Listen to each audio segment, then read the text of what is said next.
after a gritty 2-2 draw against Portland Timbers 2 on the road, Adam Smith and the Fresno Foxes return home to comfortable Chuck Chansey Park here in beautiful Fresno, California to take on Darren Powell and San Antonio FC, who have been struggling mightily as of late. Tyler Terrence along with the ex-German pro Devin Kerr, glad to have you with us. We did have some field issues at the beginning of this game, or at least during pregame, as the groundkeeping crew has been hard at work to get the sod issue sorted out here at Chuck Chansey Park, but we are expecting to have a terrific night of football. And Devin, let's take a look at our road to victory keys to the game presented by Travel Shop. What are we looking at? Start with Fresno Foxes. They are putting together two regular for performance to not finish things off. Late in games, too many dramatics. 4 out of the last 5 matches, they've given up goals in the 80th minute later, 3 of which actually came in added extra time, including that Open Cup loss to Sacramento Republic. Gotta find a way to not switch off and just see out the process. San Antonio FC, age before beauty.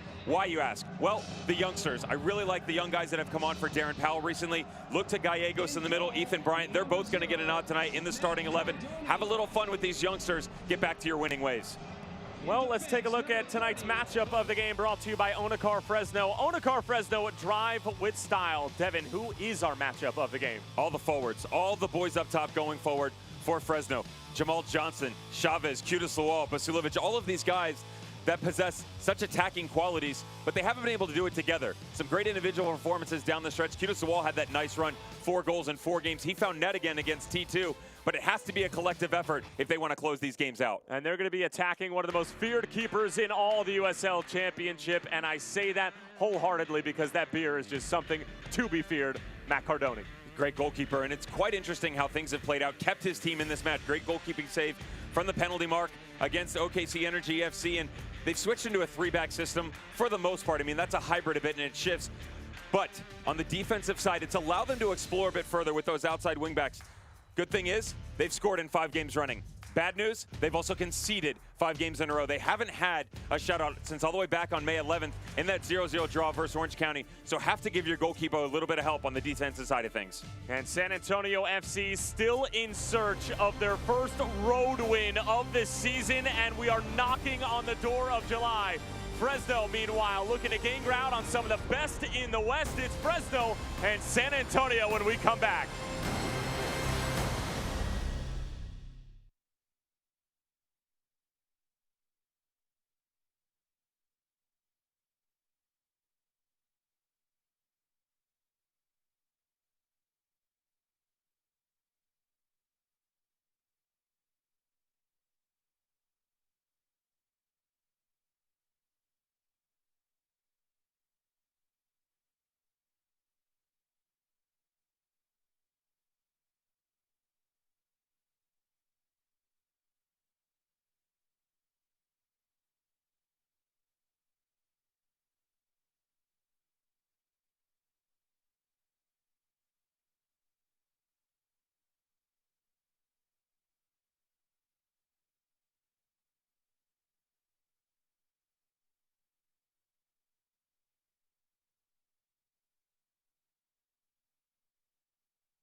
Almost ready for kickoff here at Chuck Chansey Park, as Fresno looking for their first ever win against San Antonio FC, of course just in their 2nd year of existence, as our referees will march the match ball Out to midfield, and we'll take a look at the starting 11s for both sides, beginning with the visitors in Darren Powell, as we mentioned before, looking for their first win away from Toyota. Starting 11s brought to you by El Mexicano. Devin, what's Darren shelling out? 2 changes coming for San Antonio FC. Up top, Bradford Jamison gets the nod. Next to Brian Gomez, Gallegos will sit just underneath them, really hold that 10 position to kind of converge everything all together in what has become a nice, impressive movement going forward. Very efficient on the ball, San Antonio FC in 2019. A stark change from what we saw in the 18 movements. And you take a look at what's going on with Fresno Foxes. A couple changes for Adam Smith. He's going back into the 4-back system. Both of these squads teetering back and forth, 3-4. Does it truly matter? Yeah, it does. A lot of people say that formation is just a starting point, and yes, I agree with that, but there is a stark difference in what you're going to see out of San Antonio FC, what you'll see out of the Foxes. Again, Cudis, Chavez up top, got to find a way to work off each other. Looks like we're almost ready to go here. Brad Jensen, our head referee. Fresno comfortably sitting in 6th place at the moment, although nothing quite that comfortable in the Western Conference, given how congested the standings are west of the Mississippi. Meanwhile, San Antonio FC comfortably sitting in 15th place, or uncomfortably, I should say, as the sod and sand issues continue here in Northern California. San Antonio coming off of a 1-1 draw against Oklahoma City Energy FC.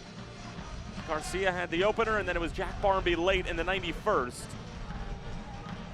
And that's a fixture that they've drawn 7 of the last 9 with OKC Energy FC. So very much a rivalry brewing, or already brewed, between OKC and San Antonio. But Devin, I ask you this question. Given the start for San Antonio to this season, and I don't even know if we can use the word start at this point, as we're basically at the halfway point, but also given how congested the standings are in the West, do you write them off as far as the postseason is concerned right now? Definitely not, especially with the way that it breaks down. You and I have had countless conversations about it, talked to Darren Powell about it today, and just said it's so weird because as rocky as things have been for you guys, a win, and right now, you're right back in playoff hunt. I mean, you are legitimately sitting at 19 points, tied with RGV. Goal differential comes into play, depending on how this plays out. But you're right there. And it's just getting the opportunity, kind of similar to what Fresno's had to do in some certain areas of closing things out. They've been in every single match. For San Antonio FC, you take a look at most recently, like the Reno game, for instance, 2 goals opening 18, 19 minutes, both of which Reno didn't do anything spectacular. They just turned off, and they coughed it up right in front of their own goal. And, you know, they paid for it. Fortunately enough, the youngsters got involved, and that's what I talked about, where the young guys get involved going forward. They get 3 goals. Ever Guzman just before halftime, great team build-up play, and then 2 in the second half, they win 3-2. They need to find a way to showcase that and all of their abilities without falling behind, and that's where the main problems have been. A -9 goal differential on the road for Darren Powell's group this season. Meanwhile, Fresno on the other side got off to a very good start, unbeaten in their first 7, and then started to tail off a little bit. Only 1 win in their last 5, 2-2 draw against Portland Timbers 2. And Adam Smith, obviously not exactly happy with conceding late as of late, Devin, but obviously very confident moving forward in this Fresno side that's trying to make their first ever postseason run. You can tie in that Open Cup game as well, so stretch it even further, 1-6. And it really is frustrating for him. And talking to him, you can hear the pain in his voice when you take a look at the body of work that his squad has put forth. Foxes look decent. I mean, they hold possession well. They can go in transition. We've seen the rotation on the back line. Martin Del Campo, Darren Powell, the opposing coach, thinks that he's probably one of the best defenders in the league, not just the Western Conference, and probably doesn't get his due.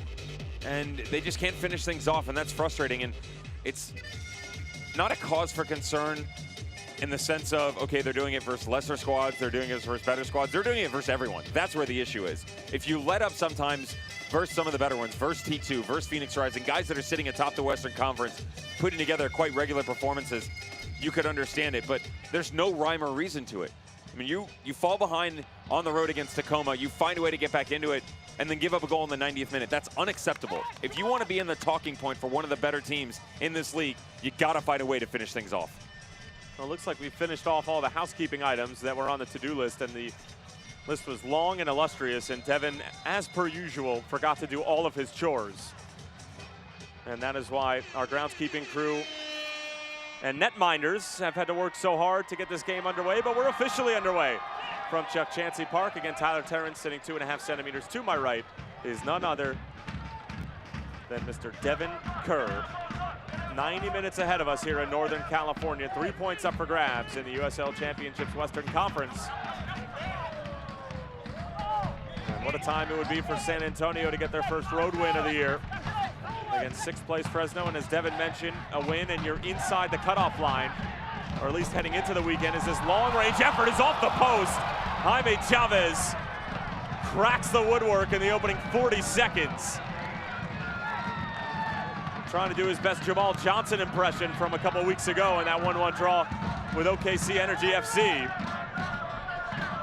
It'll be interesting to see the pairing again of Qudus Lawal and Jaime Chavez as this one's sent across, and San Antonio have to deal with it in a very slow start for Darren Powell's group, but a rapid start for Jaime Chavez.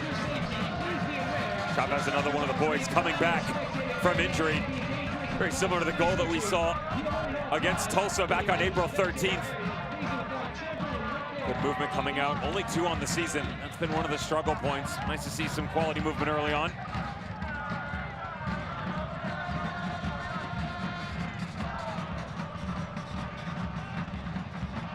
And Cardoni able to pick it out of the sky. Tonight's injury report brought to you by Physio Motion. Alex Cooper, Seth Moses, both unavailable for Adam Smith tonight.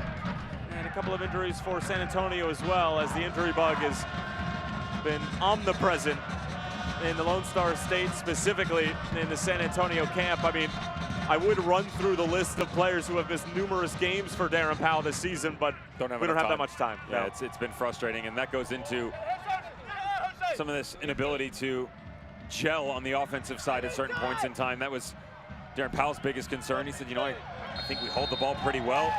We can go side to side, we can go vertical, give teams a lot of different looks and problems. Just haven't been able to finish. I'm sure Adam Smith can share the same sentiments on his side of things. That's where the youngsters can come into play, and also get guys like Bradford Jamison, Ryan Gomez, guys that have had repetitions on a regular basis at some high levels, including MLS and outside of USL Championship. Why not them go forward and show these guys what they're capable of? And that just hasn't been the case. Come down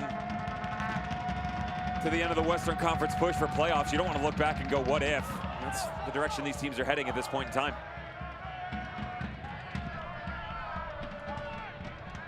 Eddie Khan sends it away. Strong header from Elijah Martin. Back and forth we go with the aerial duels, as Martin again showing good strength.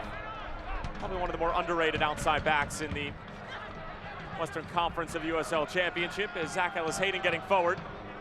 Curls one in, Cardoni off of his line, and again able to make the play.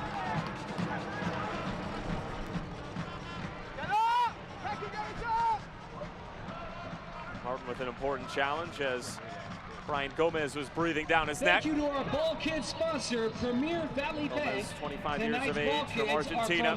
His first season on American soil after spending time in lower divisions in Portugal and Argentina. 2 goals versus the Monarchs back on May 5th.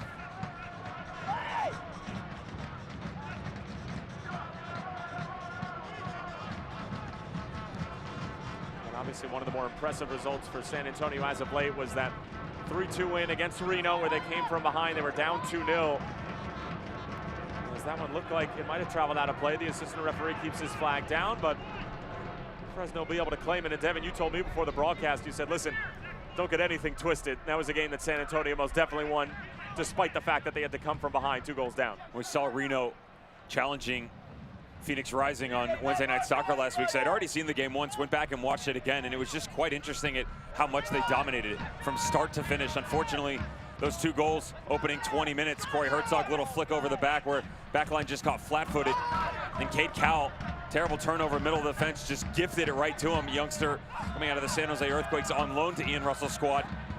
Otherwise, they did everything right. I mean, truly brilliant performance. But have to find a way, again, just you can't step off that early. You got to put together something start to finish. Ellis Hayden, it takes a deflection off of Yarrow. Could be on here again for Fresno. And a bit too much there from Basulovic. But already Fresno knocking on the door, and San Antonio forced to answer all sorts of questions being asked by the Fresno attacking front. They have switched from this 3 to 4 back system. We get a 3 back turned into us, but you can immediately see Jack Barmby has tucked in to that left back position. You referenced injuries earlier. Another reason that Barmby has dropped off. He's not a guy that you typically see at that left back spot. But because of some rotation, tactical changes, and of course, all of the issues dealing with the physios, just trying to find a way to get everybody healthy. They've moved him to the back, and it looks like Gallegos will probably jump out to the left side. Bryant Pekka holds serve in the middle. Michael Lahoud, he's the wild card, a guy who had the opportunity to knock the ball around with at Chivas. Putting him on that right side is an interesting matchup. Keep an eye on that. Not a boatload of pace for him going forward or back. Typically more of a holding midfielder type role. When you isolate him out on that right-hand side, where Chavez and Jamal Johnson are constantly running at him, that could prove quite nice for the Foxes.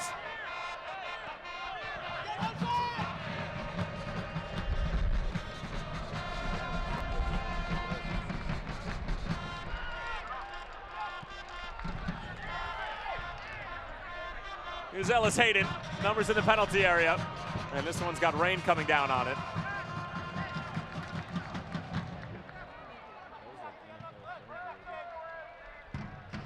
Select is the official ball supplier of the USL Championship and many of the finest leagues in the world since 1947. Select has been the leader in soccer ball quality and innovation for the latest Select products and special offers. Please visit selectsportamerica.com.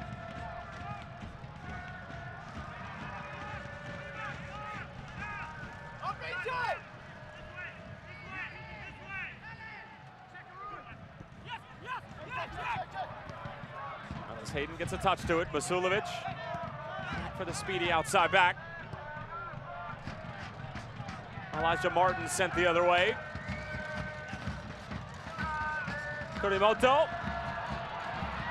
First time effort, takes a deflection, and Cardoni keeps it in play to prevent the corner. And in the opening 7.5 minutes, it is wave after wave of Fox attacks. And Jaime Chavez has been right in the middle of all of it.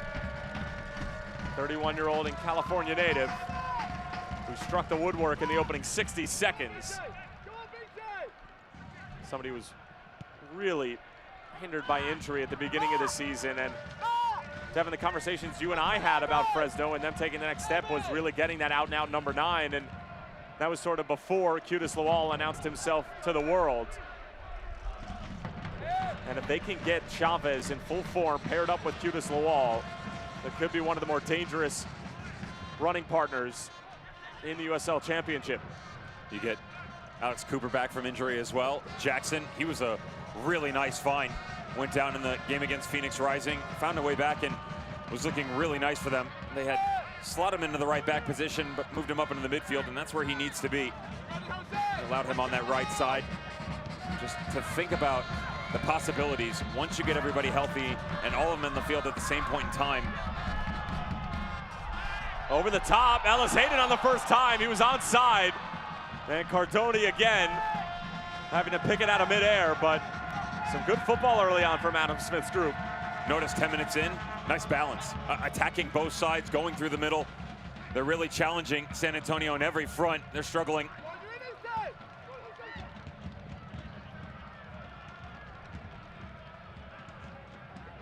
For Jamison.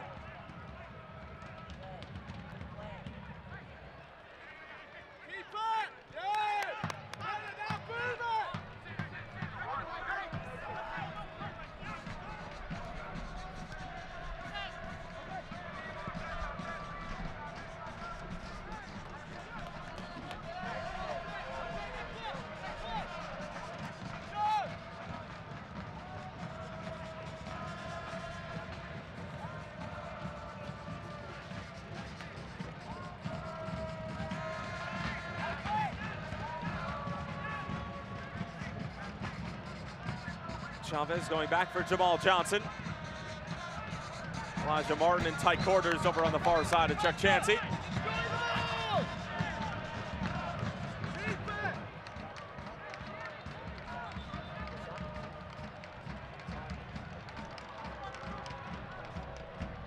look at Michael Lahoud, the X Factor, the wild card, as Devin mentioned earlier. 32 years old from Freetown, Sierra Leone.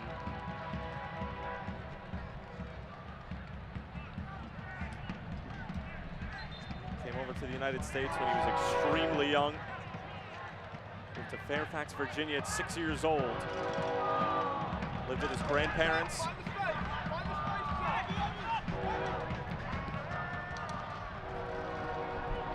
This one out of play, and Michael Lahoud, a guy who, Devin, as you mentioned, I mean, he was a 9th overall pick for Chivas in 2009. Just a boatload of talent. And this entire San Antonio roster is littered with talent. Still just have yet to put it together, though, as it's a good run from Jose Gallegos, the youngster, barely old enough to drive. Driving straight at the Fresno back line. Sam Strong commits the foul. And it looks like it will just be a stern talking to from Brad Jensen, or better yet, it will be a little bit of early mustard for Mr. Strong as he goes into the book in the 12th minute. The referee deciding to brandish the card. Felt like good enough opportunity, touch around, and he is in alone. Ball's out in front. Strong doesn't make a boatload of contact. You can see him clip that left toe just a little bit to send the youngster off his mark. 24 from Fresno A dangerous set piece opportunity for San Antonio from an interesting angle. Jack Barmby with that sweet little left foot of his. Have to wonder if he's going to get cute, put his laces on it, and just have it knuckle a touch. Or if he's going to put service up, let someone go get it. Good effort at the near post, saved by C.J. Cochran back in front. It was beyond awkward for Cochran as it bounced right in front of him at the near post, but makes an outstanding stave. He sees it late as well. Watch the goalkeeper tracking back across. Can't see it as it comes around the wall, and that's what's difficult about a left footer like that. You have to account for the ball being whipped in, but also still mark your near post. That's what C.J. Cochran's capable of. That's why Adam Smith went and got him in the offseason. Brought him over as a loanee, coming over from Nashville SC. And then just said, look, he was one of my first projects. I wanted to make sure I went and got that. It's really close to the line. Well, I'd love some goal line technology for that one. Got any spare change lying around? Quarter. My 2 cents. It's not worth that much. Let's go find some more spare change at halftime, maybe get a bag of Lay's.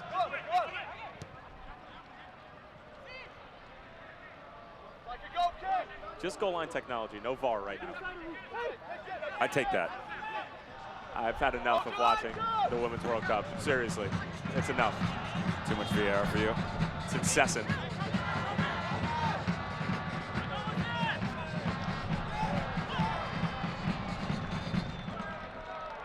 Vasilovic.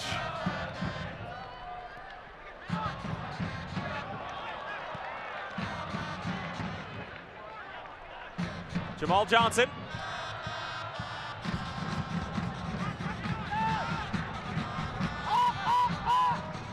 Jamal Johnson was amazing in that game against Portland Timbers too. Another one of the Groundhog Day episodes that Adam Smith has had to endure recently. Just his ability to tuck inside, and how about this attack going forward? We know what he can do in one-on-ones out on that far touchline, and of course his otherworldly strikes. But his distribution was quite nice. Distribution from Barmby isn't half bad either. Gomez, Barmby back for Gomez. Lahoud, just trying to dink it in. It was scintillating play from Mr. Jack Barmby, 24 years of age, from Harlow, England.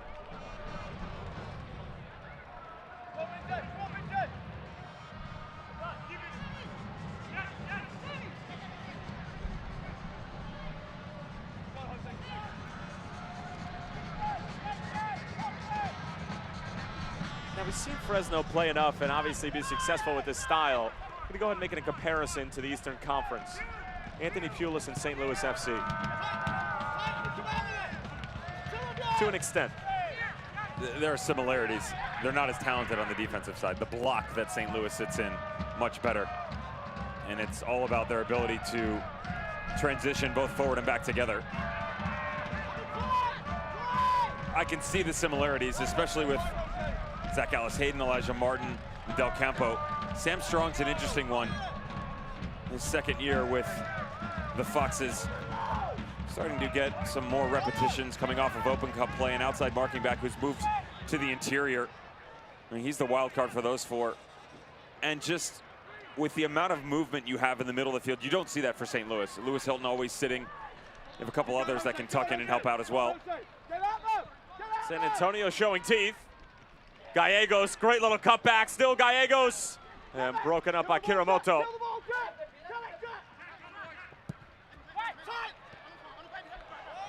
How about Zach Ellis-Hayden, who played for Anthony Pulis at Orlando City B in 2017? Didn't think I'd pull that one out, huh? Pretty sure it's the only thing you had. That's all he's got. That's all he's got.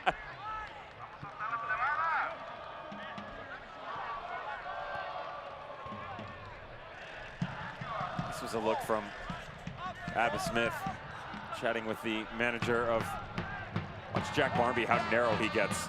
It's the young man being unaccustomed to that outside back position where he rotates in, and you don't mind it whatsoever as long as there's a compensation for it on one of his boys in a white jersey. And you'll consistently see him where he does tuck a little bit. You see a lot of that out of New Mexico United, where Josh Suggs will tuck in, Santi Moro will tuck in, but there's always an interchange between the two, and that's not necessarily the case with Barmby here. So an area that, if Foxes go quickly on a turnover, little press up high when Barmby is trying to make that movement, there's areas to exploit.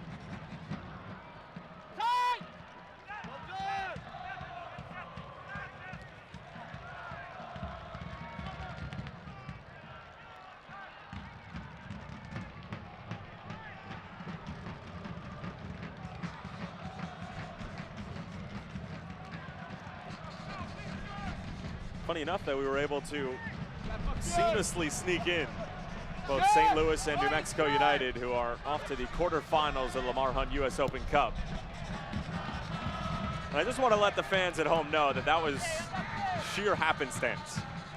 But we will have some highlights from both of their wins in the round of 16 of the 106th edition of the third longest running domestic tournament on the face of the planet at halftime. So if you plan on leaving the screen to go get a beverage, a snack, whatever you might do at halftime, I urge you to stick around because both games, dramatic to say the least.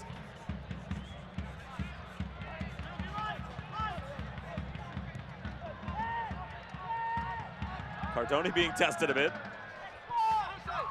About a B+. It's not bad movement from the goalkeeper. I have to wonder with Pekka, the ball he's playing back there. And every manager will tell you in this day and age, they always want their netminder to be able to put the ball out, play with their feet a bit more, help out with this movement going forward. That might be a tall ask in situations such as that with Cardoni.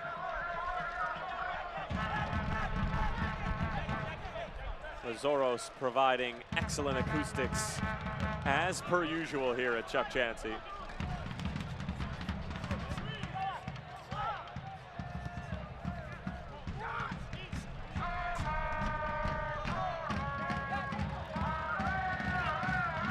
Ethan Bryant.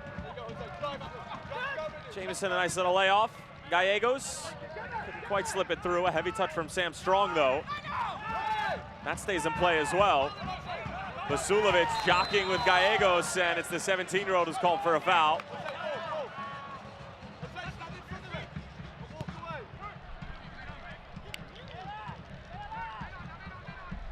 Jamal Johnson got caught with it a little bit. And now our referee is going to bring it back.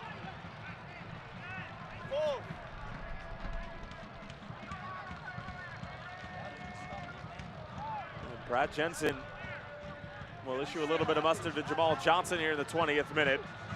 So now Johnson and Sam Strong both into the book within the first 20 minutes. Your initial reaction coming off of this is, why not play on for Ethan Bryant? But as the ball sprays out, he's 1v4. It's not an advantage whatsoever for the attacker coming off the foul.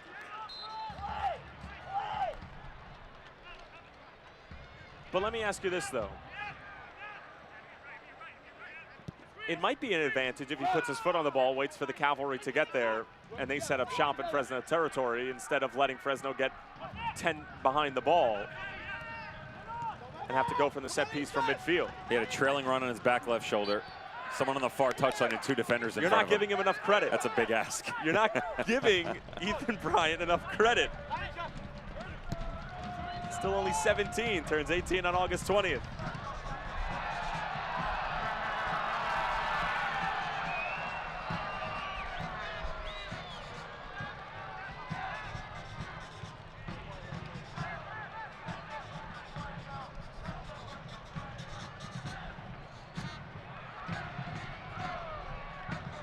Torimoto with some good work. Played up the line.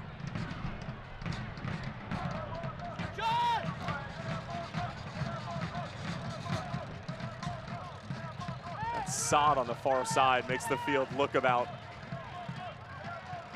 3 to 6 yards narrower than it actually is. Well, now you have to account for the movement coming off of the sand they put down to try and level this field. It's not a bad idea. Chavez back in. The offside flag was up.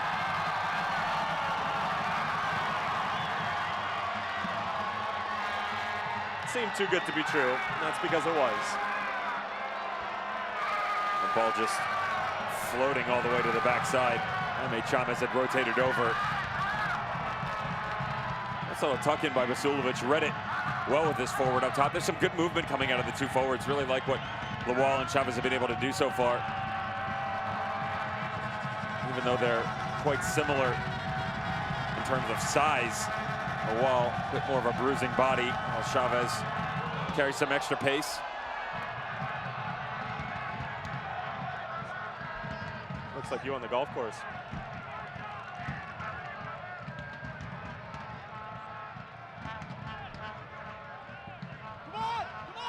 Easy. Too early for that.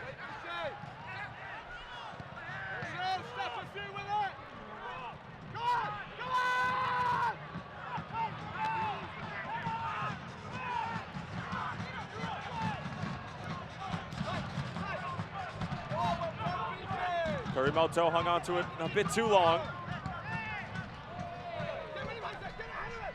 Here's Pekka leading the charge for San Antonio. Jamison.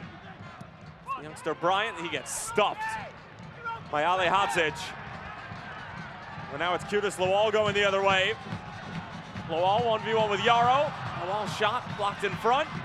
Still available here. Shouts for a penalty. Now it's Ellis Hayden. Shouts for a handball. That not given either. And it's coming out the other way. Bizarre sequence of events right in front of Matt Cardoni.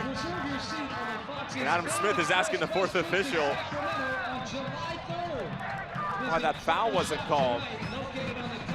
Why the foul wasn't called? There's a handball and it looked like right at the top of the box. Hayden, blatant, just reaches his arm out and uses it to his advantage. Got away with it. It's a natural position. For about 10 seconds or so. So the linesman involved, Adam Smith. He'll watch that one back and realize that the referee got it right. Now we can go higher.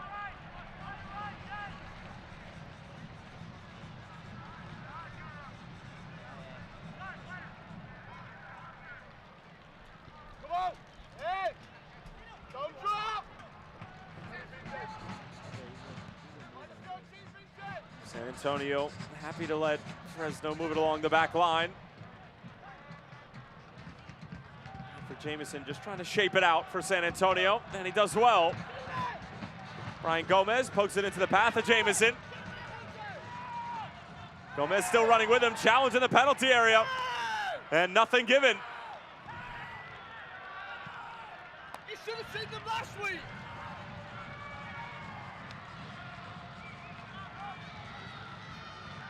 Darren Powell might have a case on this one. That looked like there was a lot of contact. almost on assuredly clipped him for sure. As Jamison got in, little touch out in front. Just tracking the entire way this Fox's back line. Transitional play when they've gone direct seems to be the best route so far for San Antonio.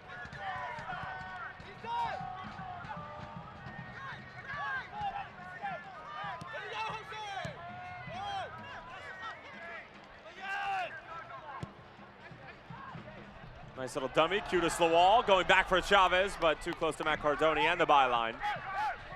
Yeah, just a few moments ago, Bradford Jamison and all of San Antonio FC were up in arms because of this controversial call. Blatantly takes him out. Doesn't get a touch on the ball whatsoever.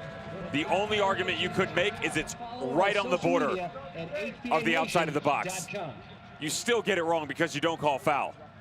And that's the discussion going on with the fourth official right now, and Darren Powell. Can't believe that not only the head referee, but the linesman got it wrong. Well, the linesman was looking to Brad Jensen for a little bit of help because for some reason he felt like he didn't get a clear view at it, but it seemed like he had a front row seat. We'll play on.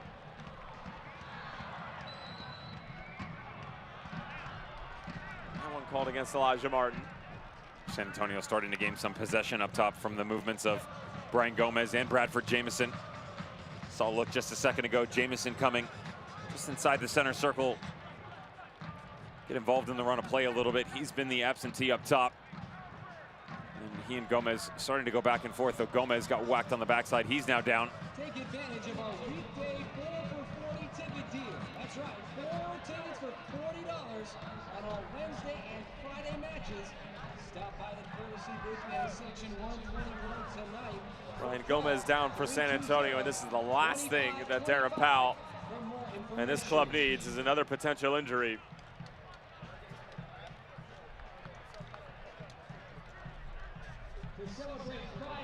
This did start from his striking partner up top. James had to come all the way back, switches the ball across, gets out in front. Just ankle tucked up underneath Elijah Martin when he comes back across him. Wincing in pain right now. Movements of Brian Gomez. And Kai Green was already motioning for a substitute, and there you go. Trainer Adam Quigley saying the same thing. Figure that quickest look right away would be Enver Guzman, who got that comeback started. A behind-the-scenes look at Fresno FC against Reno. The first goal in tail end of the first half, one of 3. I mentioned they couldn't follow up that performance against Energy FC. Took a late game strike by Jack Barmy to get him even. What do you bring on? Forbes, Guzman? Guzman. They need someone to hold up the run of play up top. Jamison has some speed and hasn't necessarily shown a boatload opening 28 minutes. Brian Gomez is giving you that better look, and you would love to have Gomez paired with Guzman, but just a bit of rotation for Dan Powell's squad, though. There's a look. I mean, he's going Billy Forbes. It's an interesting move. The direct play has been nice. That's why I'm here, and he's there. Of a full season ticket. That's 11 matches, a scarf, and a season. So it's going to be Billy Forbes, who of course featured for Phoenix Rising last year before coming back to San Antonio. Turks and Caicos International. And a tough night for Brian Gomez, who can barely put any weight on that leg that just got caught underneath Elijah Martin. Now it'll be Forbes for Gomez in the 29th minute. And injuries prevail in San Antonio.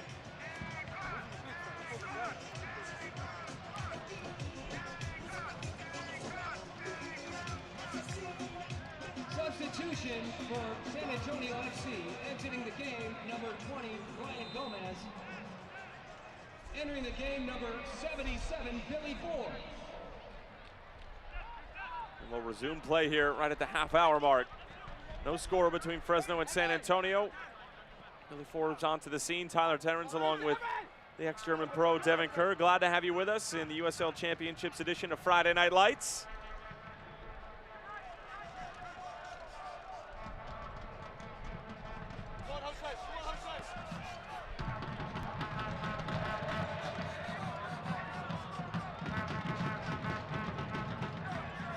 Deflection as Cardoni trying to keep it in play, but unable to do so.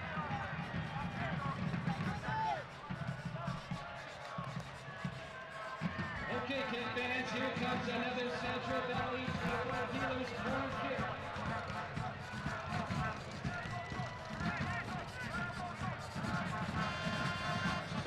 Hadzic, the 26-year-old, born in Bosnia and Herzegovina, and eventually moved to St. Louis on top of the corner. Brought to you by Toyota. Nodded away by Josh Yarrow as Billy Forbes extending the line for San Antonio, and now we'll back off.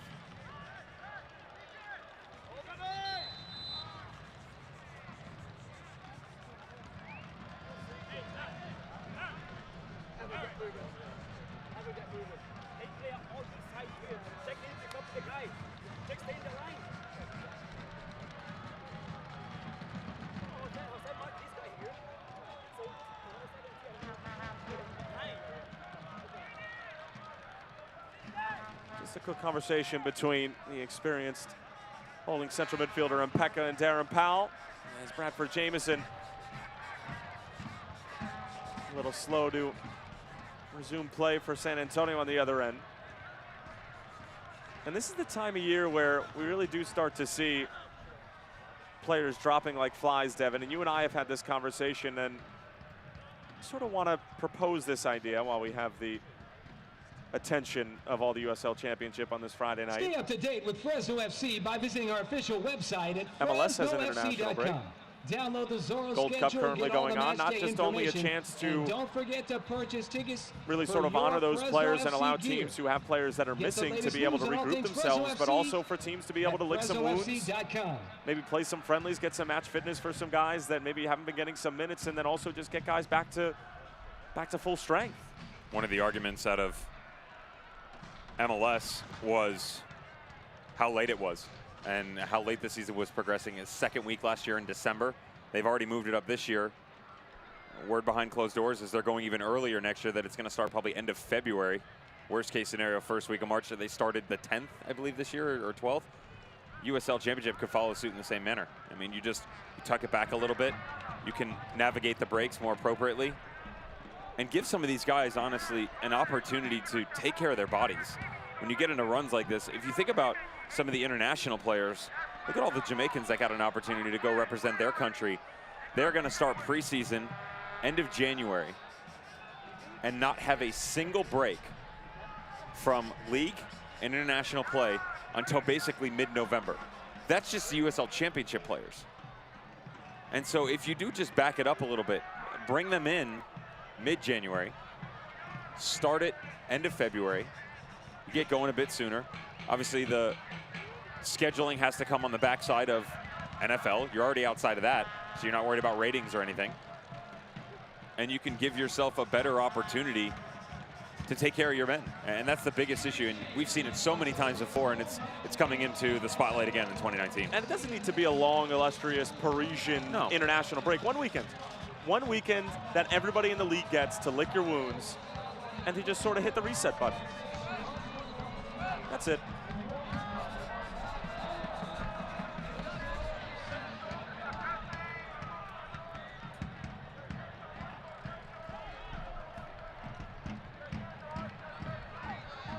Fans follow Fresno, San Antonio, and the rest of the USL Championship all season long on ESPN+, home to the USL, MLS, UFC, and more. Join the over 2 million sports fans who have already discovered ESPN+ and watch the championship live every week. Sign up today at ESPNplus.com.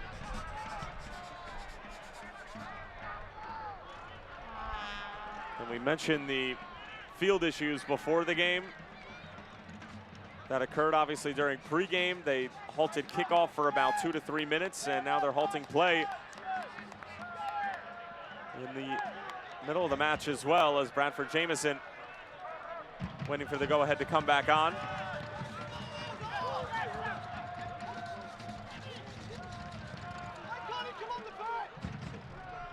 Darren Powell sort of has his hands up saying, let my boy back on, and now here he comes, and he might be able to pick this off from Sam Strong. And that's why they were waiting. Seemed bizarre that he waited that long then to let him on when he could have affected the play. Meanwhile, Fresno trying to take advantage of the opportunity at hand. Jamal Johnson couldn't quite get there. Now Qudus Lawal fending off a couple of different San Antonio players. Zach Ellis-Hayden, nice little cutback, gets fouled. And a free kick coming up for the Foxes. It's a youngster just making a poor decision here. A lot of footwork by Fresno in and around the 18 as this ball comes back across. Just keep an eye on Gallegos. Steps in, and when he steps in, he actually just leaves his foot there. Could have pulled out a bit. Doesn't. Just at the tail end of it, arms up, thinking no harm, no foul. 100% in the wrong, Gallegos.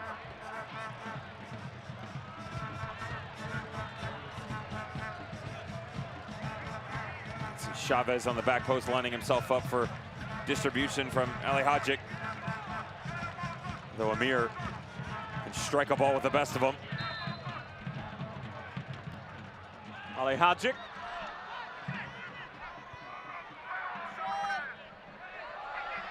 Still a chance here in the first-time effort coming in from Basulovic. Always going high and wide, but a good chance. Didn't like this initial ball played in by Amir. Just too much air under it, not enough intent, but well done by the Foxes. Just stick with it, comes back across. A little step in, Basulovic. Really liked what he's been able to do on the interior, coming from that outside right position.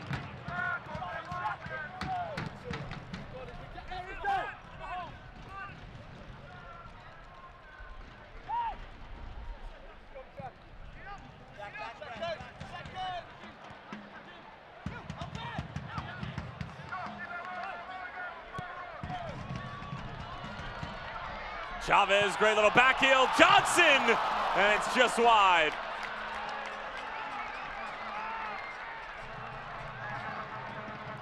It's a chance that he's going to want back. For all the quality ball movement we've seen out of Fresno in the opening first half. Nice little touch over the top. Quick little back heel, takes it first time. Johnson looking for that bottom corner. See a good look by Cardoni in the background. Looked like he had it covered.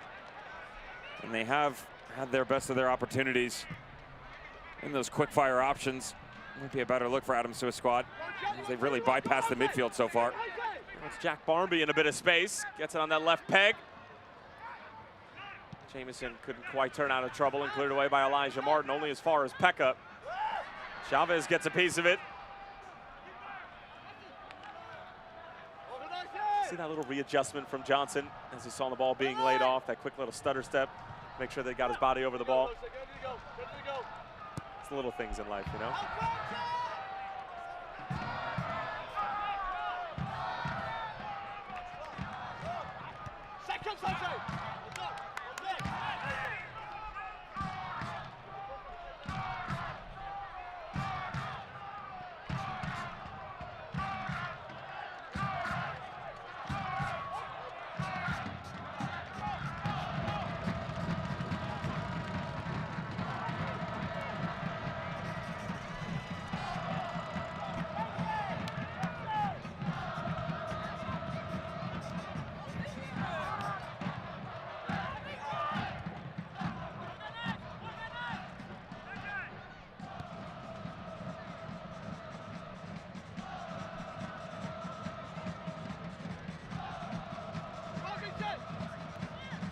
Ali Hadjic.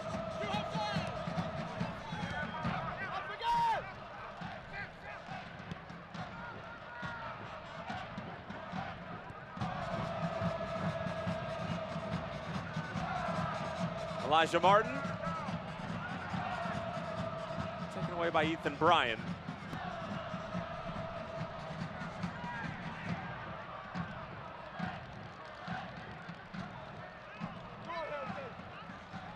Billy Forbes on the move. Wants to cut inside on the left foot. Bryant on the first time, totally scuffs it. While we're on the topic of 17-year-olds, the San Antonio Academy participating in a Development Academy showcase in California at the moment. Beat Sacramento Academy this morning by a score of 2-1. And from San Antonio, a man by the name of Abraham Lincoln scored a goal. I'm not kidding. You think you know a guy. Former president, $5 bill, and a goal scorer. I'm speechless. Well done. Yeah, it's a circle.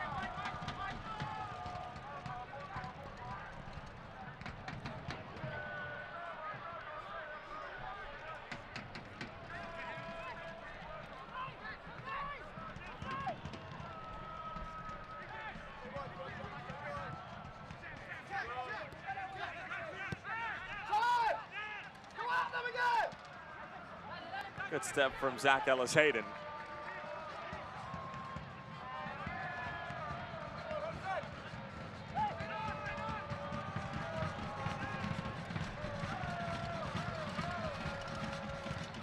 Vasulovic.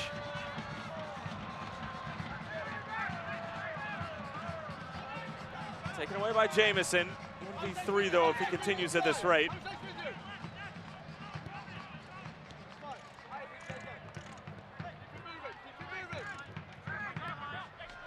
You want to hear the strangest part about Abraham Lincoln in the San Antonio Academy?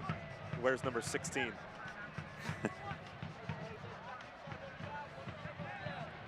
If you have that name, you have to just run with that. If that is your name, I mean, you just have to embrace it for what it is.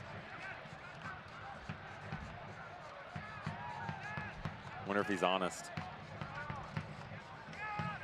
That's the best you got? That's the best you got? Wednesday Night Soccer analyst, legendary Devin Kerr, and that's what you're coming up with. I'm setting you up for presidential-like jokes here. I'm not exactly sure how many are PG for airtime, to be honest. And my mind's mush right now, so.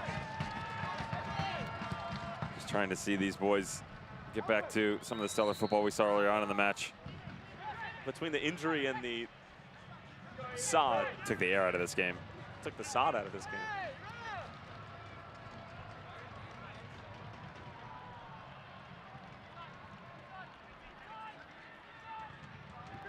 You can see Brian Gomez actually being worked on by the athletic trainer from San Antonio.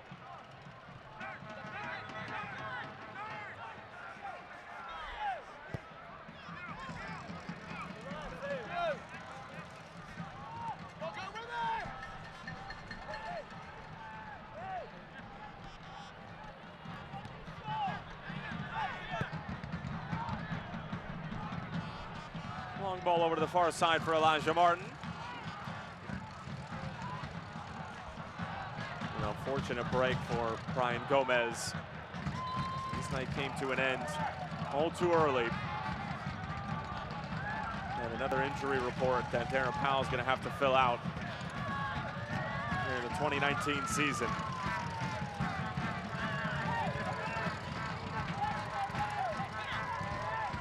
Sam Strong looking to take Route 1. Seconds will fall. Vasulovic. Chavez goes down much too easily. Adam Smith wanting a foul call, but I have to imagine that if the earlier call on Bradford Jamison isn't being made, that one certainly isn't. Definitely not getting that one. Chavez just asking for a little support, not going to get it. Jensen has made that quite clear here, what his intentions are, and the direction in which this game is going to be called.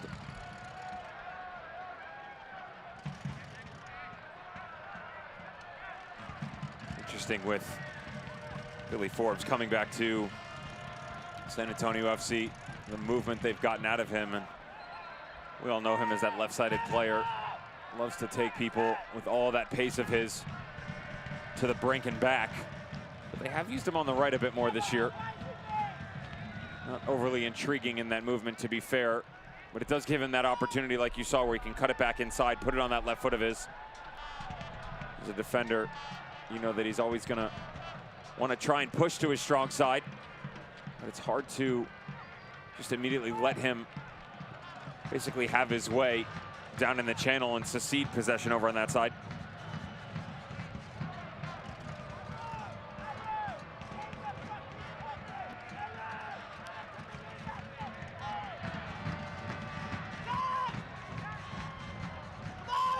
We're hearing 6 minutes of stoppage time. That for the sod and the injury.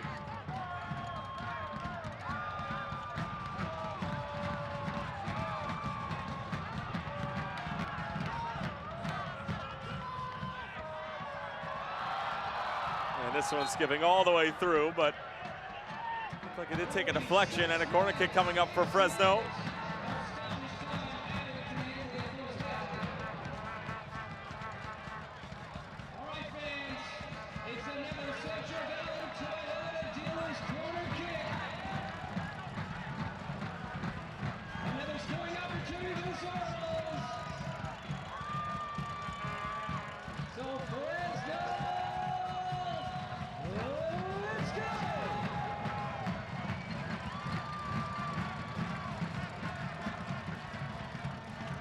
whipped in, and Cardoni off of his line.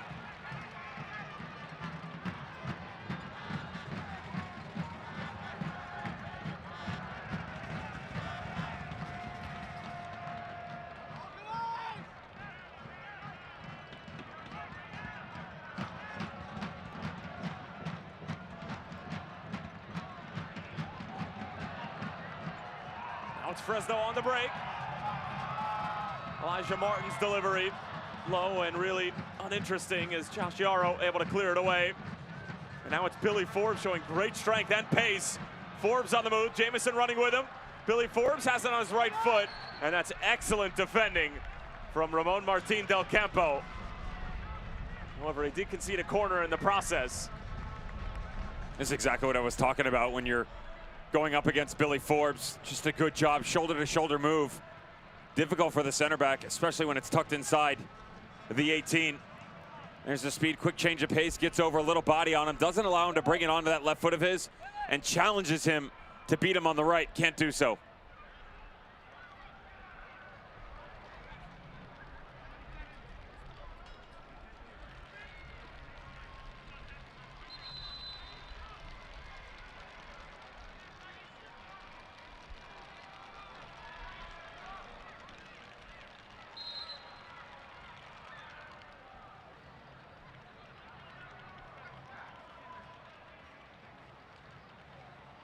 Jack Barbie having a conversation with a slurping enthusiast.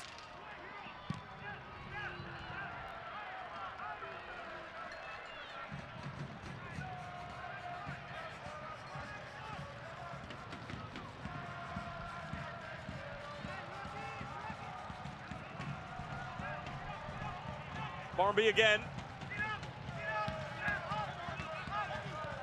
Maybe a Khan. This game certainly has entered the doldrums after the injury and sod break.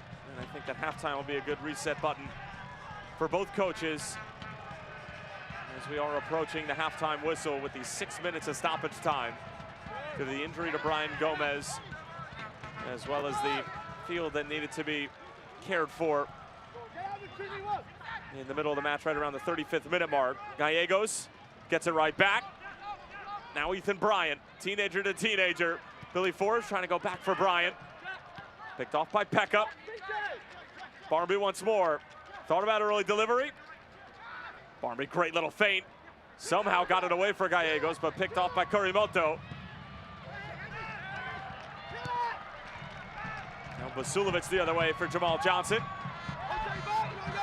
San Antonio trying to get numbers back behind the ball.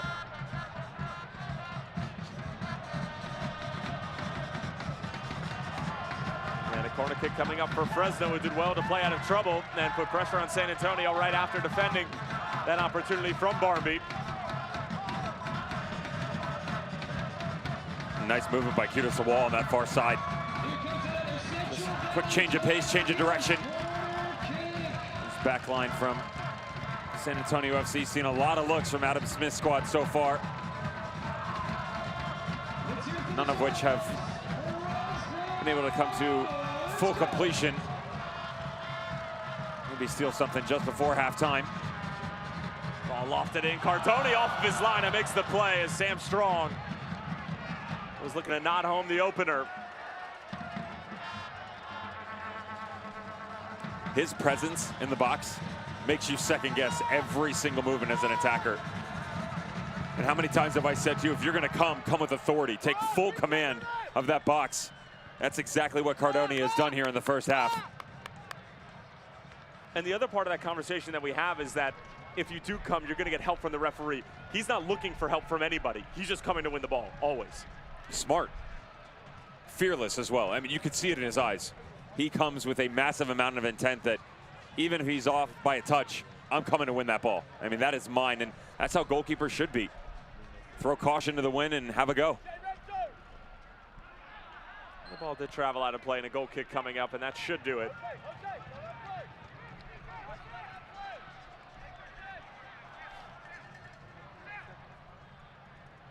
Well, you hate to say that the best chance of the night came in the first 30 seconds. And Jaime Chavez struck the post.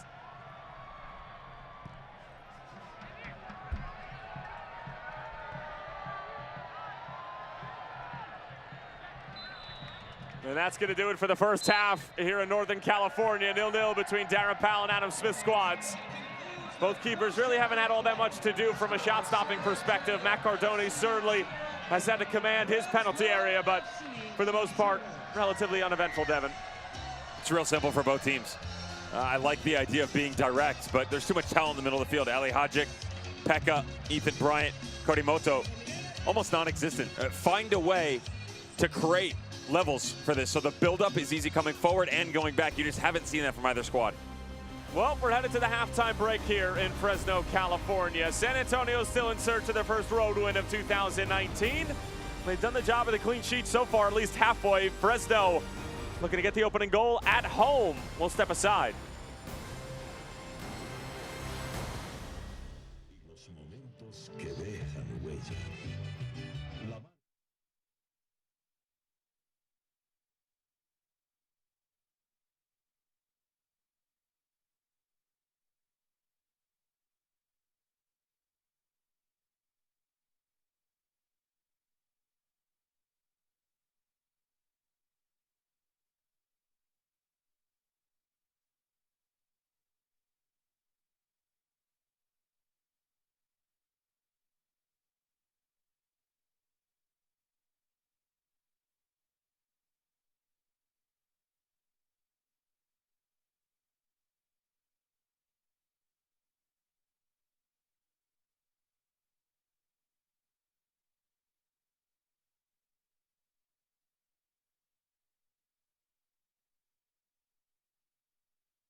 No score here at Chuck Chansey, but Fuego Fridays at Chuck Chansey Park are about celebrating the rich soccer history and culture in downtown, one of the most accomplished clubs in PDL history. Let's take a dive into the Fuego's past, highlight the 2011 season that was captained by Fresno FC midfielder Milton Blanco.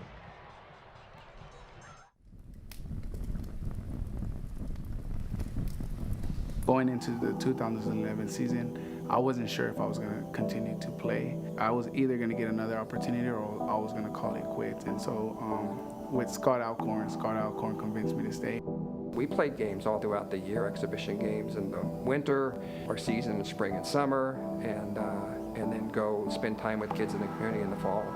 So we contacted some of the guys. They weren't sure if they still wanted to play and said, hey, you know, I'm going to stay, Chiva's going to stay.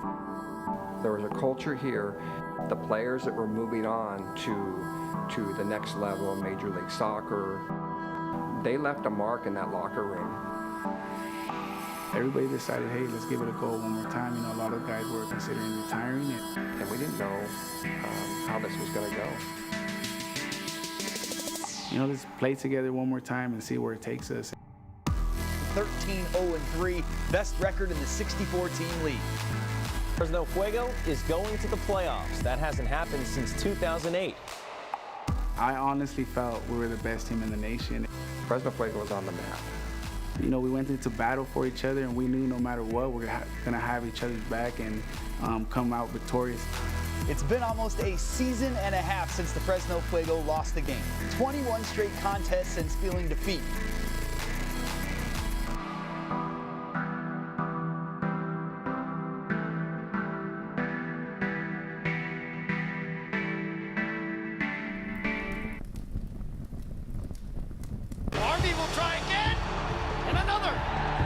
pushing in.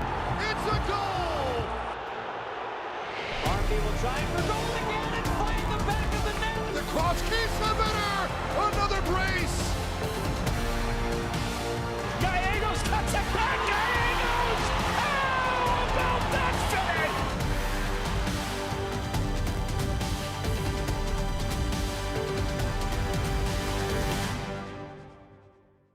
And involve them in the process.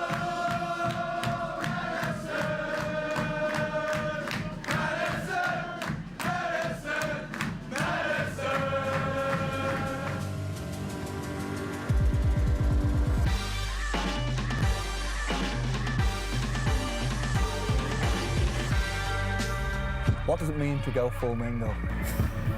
Going full Mingo means... What does it mean to go full Mingo? You know what's funny is I actually hated that when I first heard it. We say you never go half Mingo, you always go full Mingo. And that means just whatever the maximum extreme is, you go for it. You're showing up there, you're passionate, you're wearing your gear, and you're being loud and proud in the brightest, boldest colors possible. You're willing to be weird. You're willing to be, out there, stand proud. Means to put all of your energy, your passion, and your love and support into Forward Madison. We're mere caretakers for this team. The team really belongs to Madison and the people of Madison. I mean, I think everybody, to a certain degree, is interested in what their crest represents of the club they support. But it also means a lot more when the people that are actually in the stands every week are the ones that actually help make that happen. The players on the field represent them. From the get-go with our supporters, you can tell there's going to be a special connection. It motivates me every day to show up to training. It's why I play. And to be able to help foster a sense of community that fans and supporters connect with week in and week out, that's special to me. It's something that I cherish. We've got a great facility to be proud of. We've got a team to be proud of. What this club is trying to do is offer a real sense of community to people from all different backgrounds, all different jobs, all different ages and everything. It's to each and every demographic as well. The best thing we did was empower them, deputize them, and not get in their way. Just support them.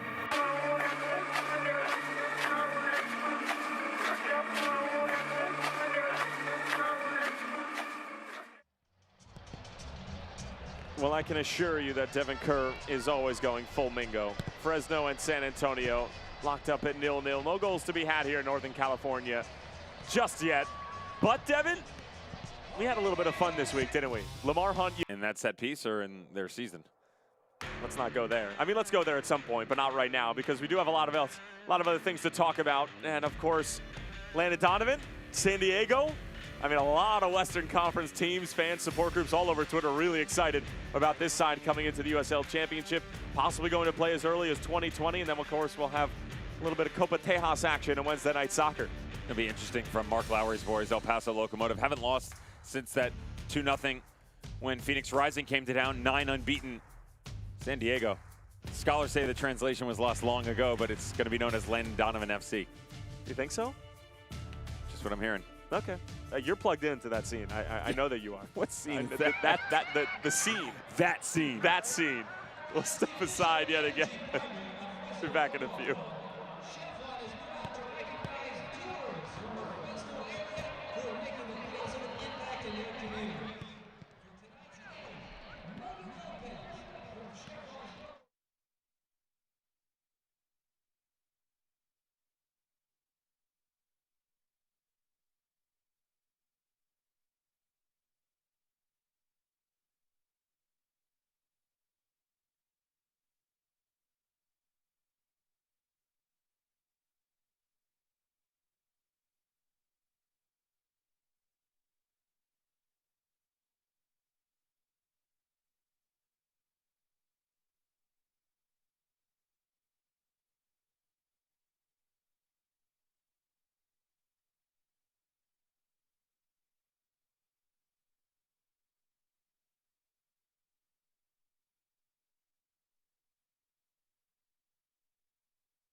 I did not write a whole lot down in that first half.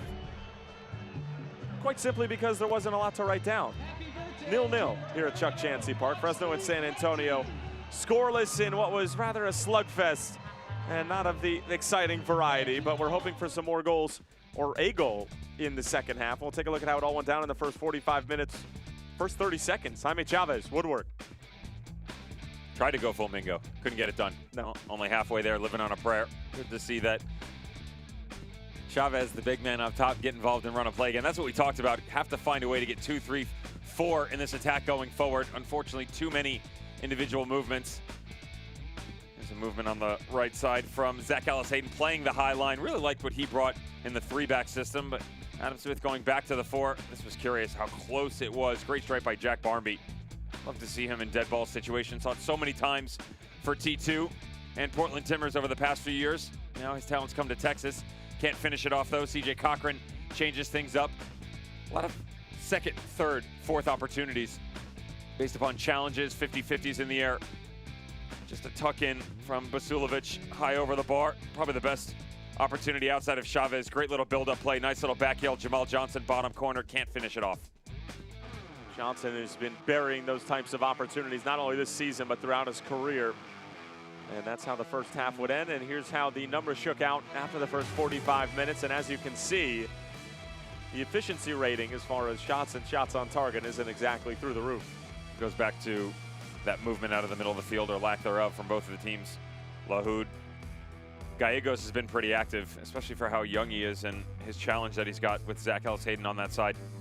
But Ali Hadjic, Korimoto, I mean, these guys are regularly involved and really the engines that make these teams tick. I mean, they don't really go that direct that often. They like to put the ball on the ground and play, but they've pretty much taken a 40-yard gap in the middle of the field, said, see you later, we're not interested. And you can see that affect their run of play. And that's the half chances, the 50-50s at the top of the box. Guys are trying to go win those tackles and get a second and third opportunity. Just put it ground, let the ball do the work. And a look at what's on the horizon for Darren Powell and San Antonio after their trip to Northern California. Little 2-game homestand against 2 Texas sides in El Paso and Austin Bold FC. Just a week of Copa Tejas. They'll be at El Paso on July 17th after a bye week, and they're at Orange County home against the Monarchs. And El Paso Locomotive, with the exception of Phoenix Rising, probably the hottest side in the Western Conference at the moment. And on the other side for Fresno, it doesn't get much easier. They'll take on El Paso Locomotive on June 29th. And then as we turn the calendar to July, at Sacramento, home against Santimar Cavan Freighter and New Mexico United. Then they will take on Portland Timbers 2, just about a month after taking them on in the Pacific Northwest. And then at Austin Bold FC and Marcelo Serrano towards the end of July. So a very interesting schedule for both sides moving forward. And moving forward in this game, Devin, I mean, you mentioned the 2 sides and what they're going to try to accomplish in this second half. Do you see a goal in this game? Dare I ask you? Yeah, and one's coming for sure. And let's dive further into that heavy slate we just showed you for the schedules for both squads. Fresno and that rough run, 4 out of 5 at home, including this game. So good opportunity to build some momentum and really put some points up before you have to start going on the road again. For San Antonio FC, we haven't even addressed this, the elephant in the room. Their road record this year, 0-6-1. And the way that things went in the first half, you're in this game. Wasn't the best performance, wasn't the worst. Why not go and put something up on the board right now early on and make the home squad challenge themselves?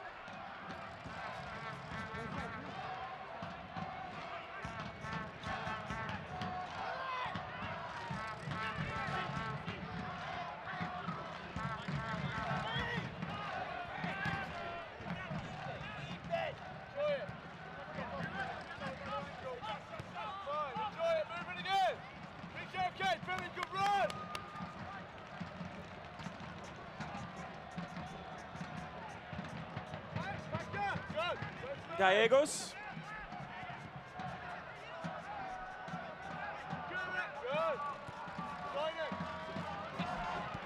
Billy Forbes became on as a substitute for Brian Gomez, who got injured in about the first 25 minutes of this one.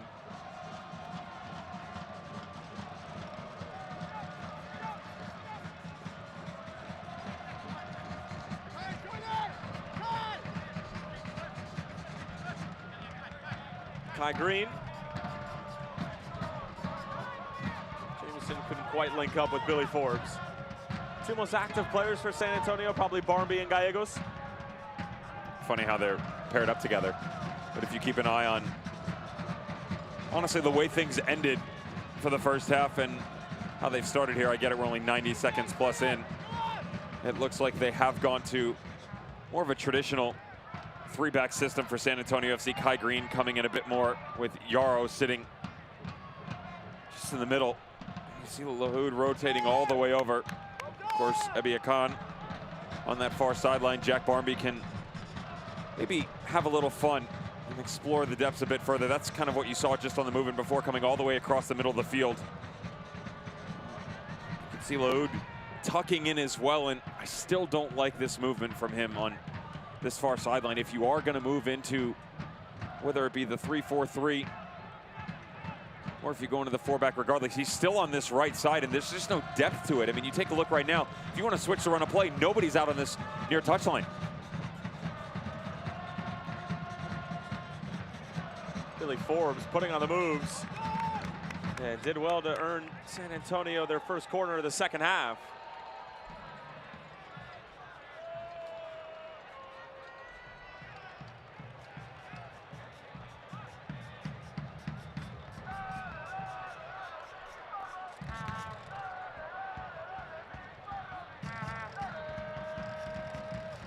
Barmby on top of the corner. It will be an outswinger. Skies this one. Jamison gets ahead to it. Now it's Gallegos on the first time.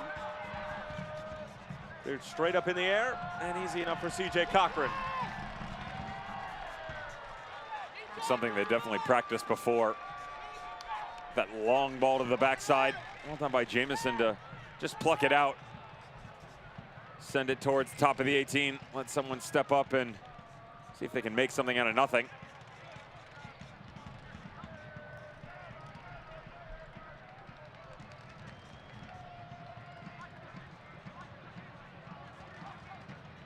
Turn from Zach Ellis-Hayden. Gets rid of Ethan Bryant, now working on Barmby. Ellis-Hayden still with it. Edge of the area, Qudus Lawal. Congested though, in front of Matt Cardoni.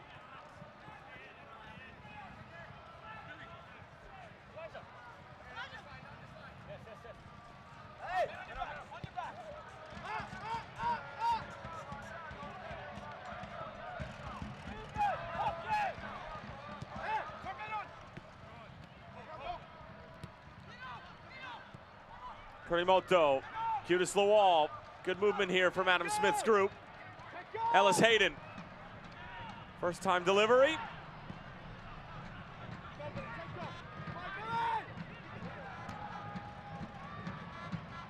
Some frustration by Billy Forbes.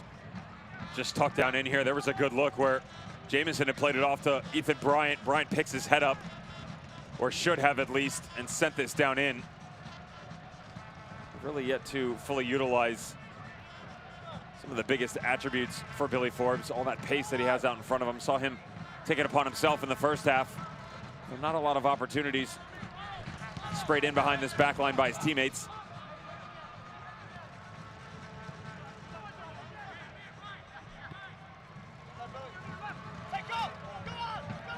That's Billy Forbes running at Elijah Martin.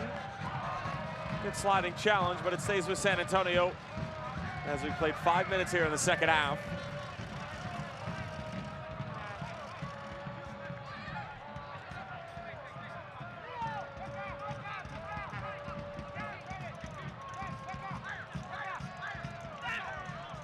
Pekka fouled from behind.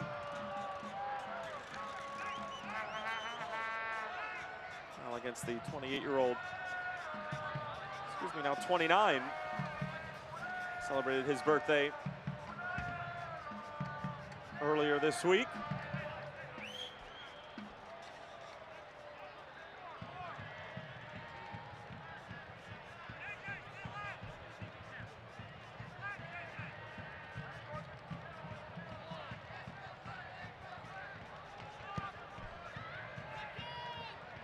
Barmby again, plenty of air underneath it. Handled easily by Fresno. Now it's Basulovic looking for an option and an outlet. Finds both in Qudus Lawal.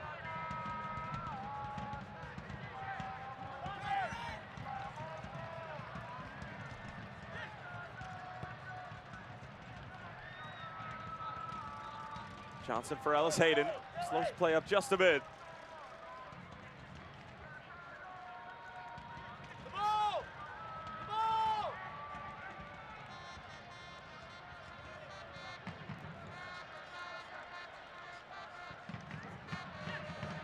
Johnson.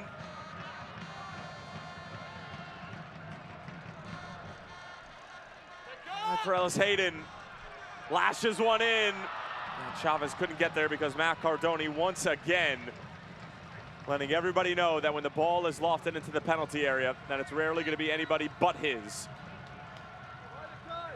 This isn't a bad little build-up from the Foxes. You can see multiple times they had the opportunity to come square, bring this all the way back across, chose not to. Instead had to play out of very tight windows on that far side of the field.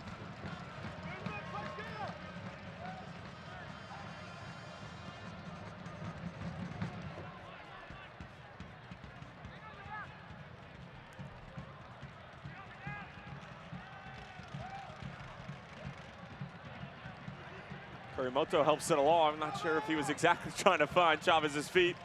It ends up working out that way.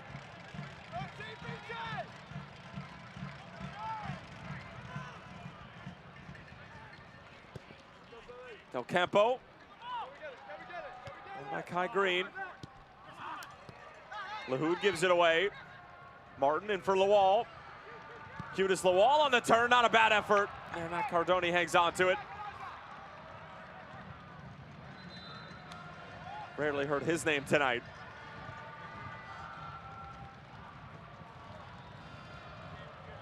Those are the looks that Cutest Lawal can give you. Able to operate in such a finite space. Bus trip to Sacramento on July Fade in and out of matches. That's probably one of the biggest issues tonight, located on the concourse you have to take with Cutest Lawal. For all the details. Just lacking that true out-and-out striker up top where you see Chavez in and out 2-3 minutes at a time. Same thing with Lawal. Remember to stay up to date Jamal Johnson starting to become more active. Basilovic on the far touchline. Great footwork. But again, the inability for all of these guys to just get on the same page causes them the frustration to not be able to test the back line of other squads regularly.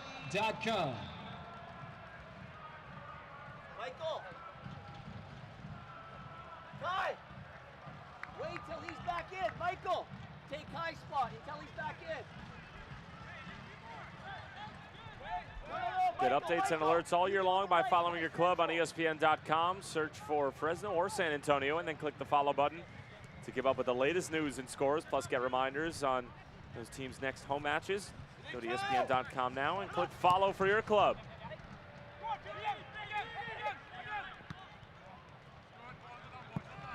Come on, we gotta get the players in.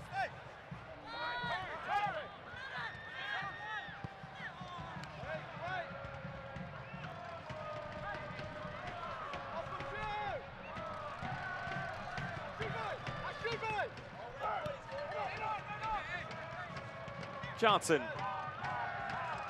Alehajic. Jamal Johnson, nice little pocket of space. Let's go with the left foot, Jamal Johnson! It's a goal! Another stunner! He only knows bangers! San Antonio 0, Fresno 1!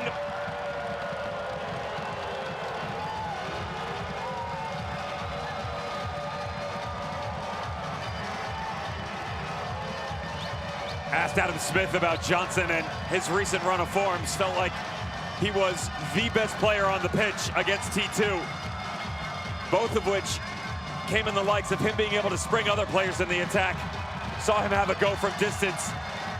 The opener against Energy FC, this time quick little turn.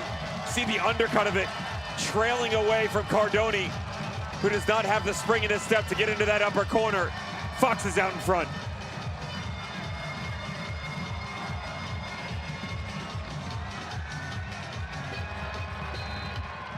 Jamal Johnson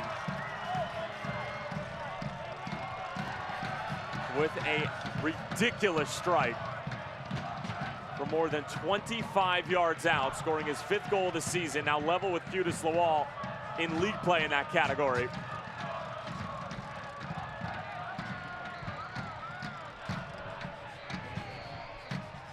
That's one way to break the deadlock. Just turn, tee this thing up. Always love target practice when it's involved in the run of play. It's so different when you're on the training ground. Just little touch in, quick little layoff, have a go. He just did all the work himself. San Antonio trying to answer, and they do!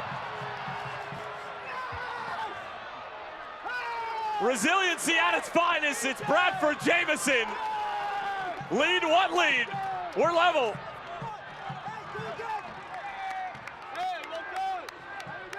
Darren Powell brought this guy over. Bradford Jamieson, one of the youngsters coming out of the Galaxy Academy. He's actually a USL Rookie of the Year finalist for reasons like this back in 2014. Just tucked in on this near post, sliding over. CJ Cochran can't get to it fast enough. Just like that, bullets back to back. As quiet as things were in the first half, really starting to heat up here out in California.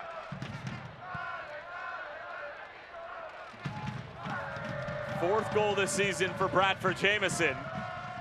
And we've most certainly got a game on our hands here in Northern California.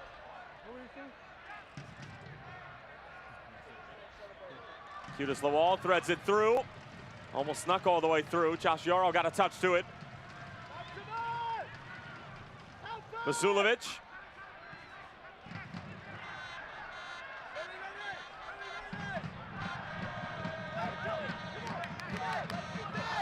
Elijah Martin.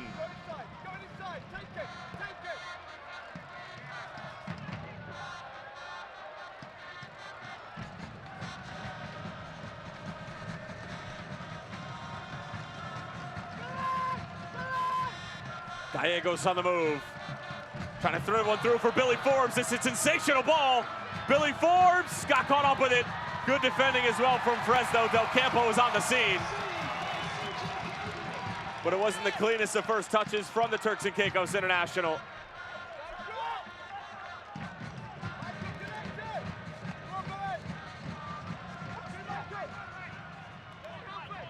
Now Johnson on the other end. This one really opening up.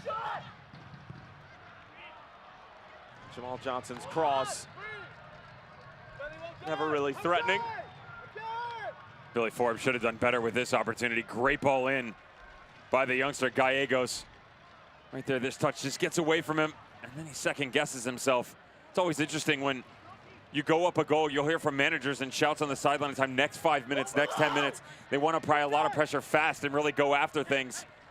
And that wasn't the case. Fresno got their goal, just like we've seen in many other games. They slack off. You just get away from what you've done so well at the start of the second half for 1 second, let the visitors back in, they get the equalizer.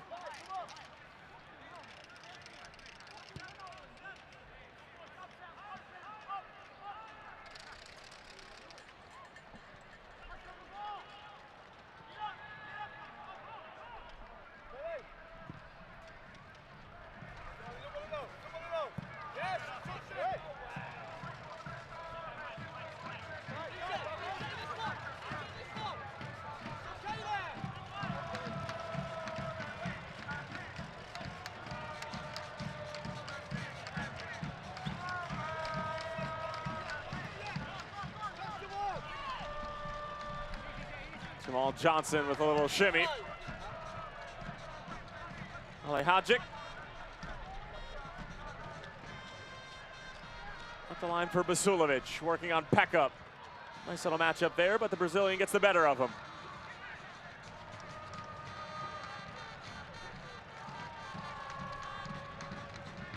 Barmby now, not a bad idea for Billy Forbes. Back heel for Bradford Jamieson, already with 1 goal tonight. Michael Lahoud in space. Lahoud trying to peel it back, and Johnson got a cute little touch to it.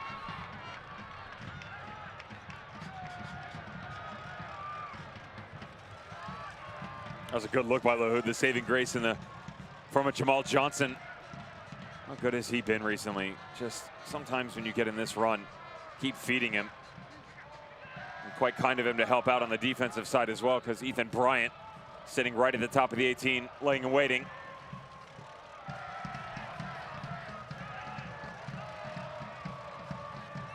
What on earth did both of these coaches say to their teams at halftime? Put up or get out, real simple. Flat performances like this doesn't call for another opportunity for you to get a rep next week. You want to play, show me why. Show me why you want to be in team selection.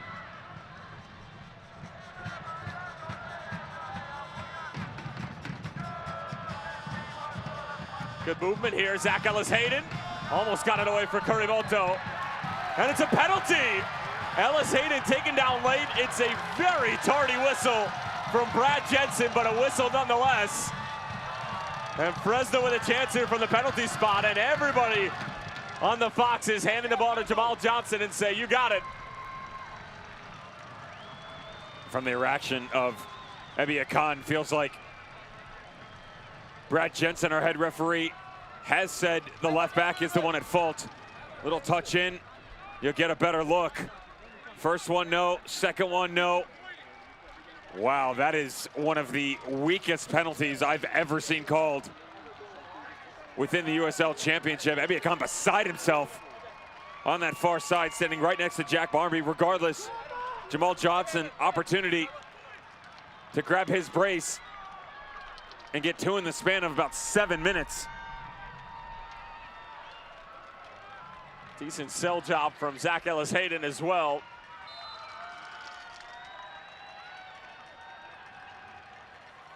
Jamal Johnson.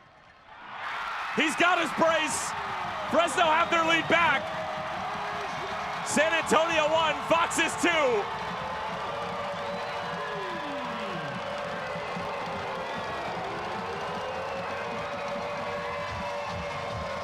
We're going to leave the referee alone on how bad this decision was. So let's just break down Jamal Johnson and his escapades coming into it, having a little fun with Cardoni. Let's go left, let's go right. No, I'm going to send you the wrong direction. Quality execution just on the inside of that left boot. Tucks it in the bottom corner. Veteran penalty. Adam Smith fired up at the idea of retaking the lead against the side that Fresno has never beaten. And Jamal Johnson coming alive here in the second half at Chuck Chansey. Kurimoto trying to win it from Ethan Bryant. And a corner coming up for Fresno on the heels of their second goal of the night.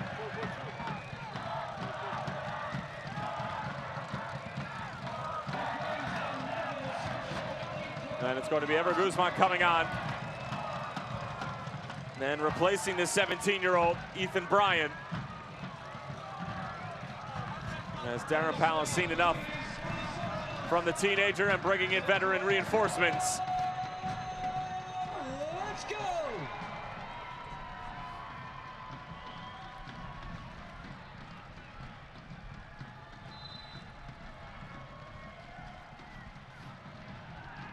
Corner lobbed in, Del Campo is there.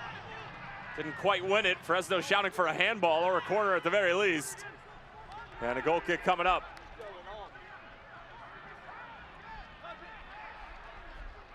Martin Del Campo can't believe it.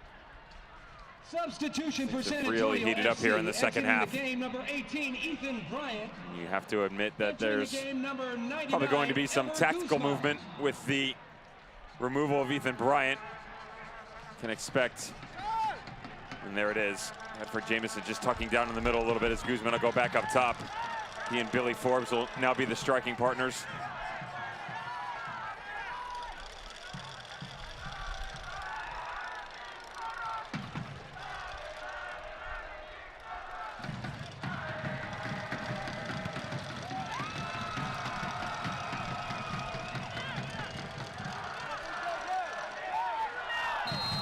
Hadjic taken down from behind by Bradford Jamison. That was a nasty challenge. Hadjic writhing around in pain. Jamison needs to be careful here.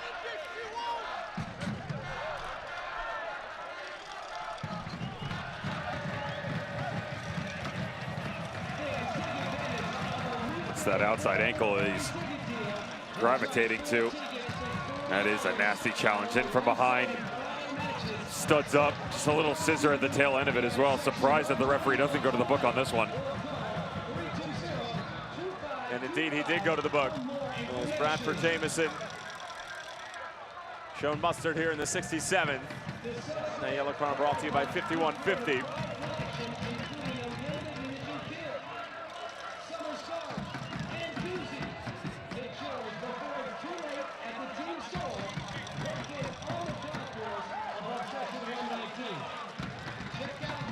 And despite the controversial penalty call, probably a deserved 1-goal lead for Fresno at this point.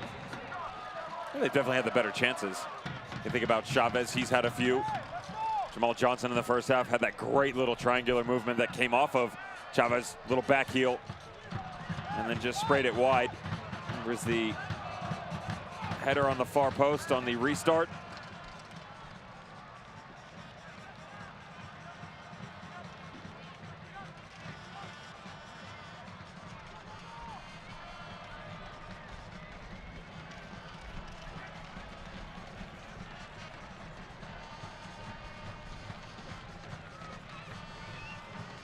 Just wonder if they can maintain this tempo now. It's one thing they can be guilty of is getting out in front. They can't stay out in front. We've addressed those concerns already in this match. Both coming in the open as it was about 25, 30 minutes in when just going over the body of work recently.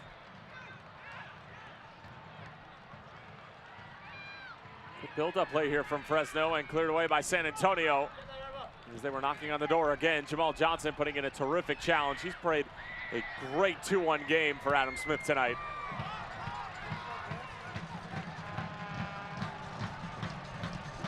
Jackson getting ready to come on and make his first appearance since May 23rd. Following that injury.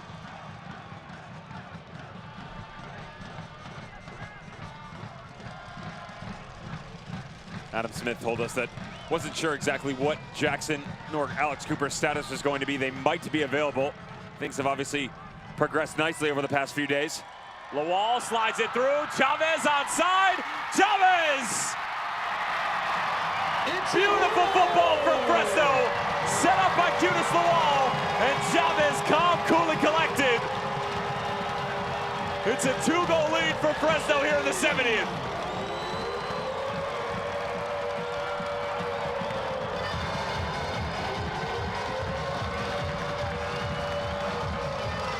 Coming in, forward progress. That's what you wanted, right?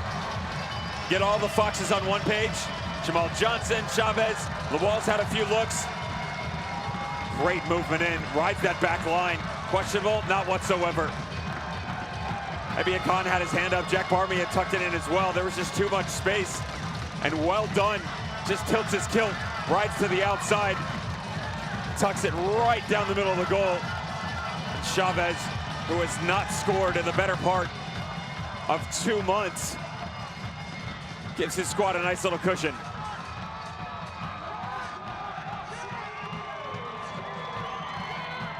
Chavez is dancing. Jackson back out onto the scene.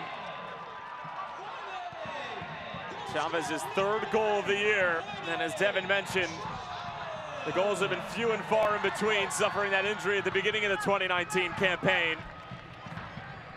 All is well at Chuck Chansey. Still 20 minutes to go in San Antonio, as we've already seen, more than capable of a 2-goal comeback in the second half. But for the moment, it's Fresno with a 3-1 lead. They have to remain composed coming down the stretch here. 20 minutes to go. Chance here, Jamison. And taken away by Elijah Martin. Exactly what I'm talking about. Just like that, up by 2, 20 minutes to go. Plenty of opportunity to just see this thing out. To give you an idea of how rough it's been for them, we've addressed it from a finite standpoint. Back on May 22nd, Austin Bold comes to town. They win 1-0. Since then, they've been up on Tacoma Defiance, ends in a draw. Halftime dramatics at Colorado Springs. Jordan Burt, that's a 1-0 win for the Switchbacks FC.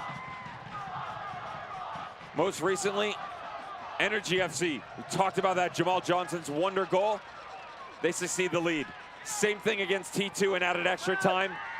and then one more against Sacramento Republic. Each and every time having full control of the game, each and every time letting it get away from them.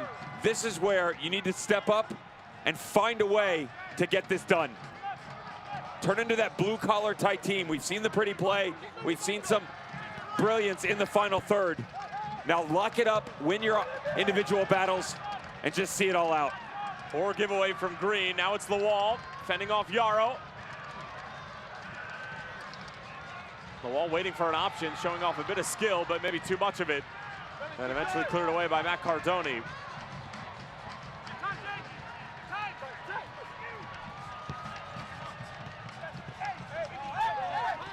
Del Campo stripped of possession.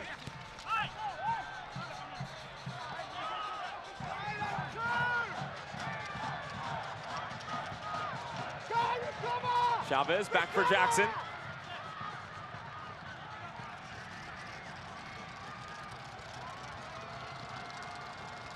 Ali Hadjic.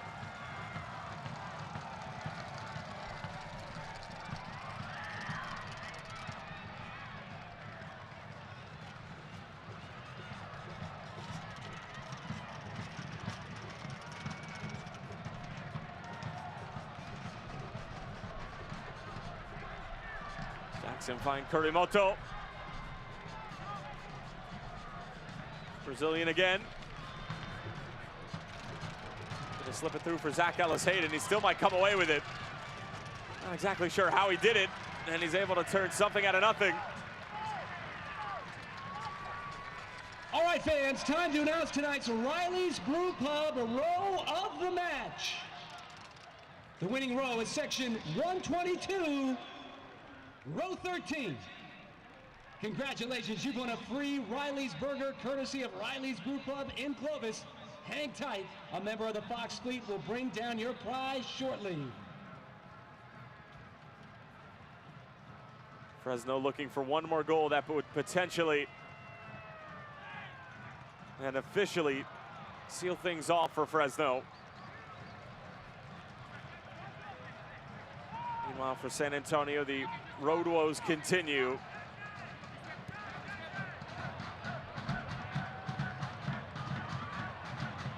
This would be their 7th loss away from home as Forbes trying to dig it over the top for Ever Guzman.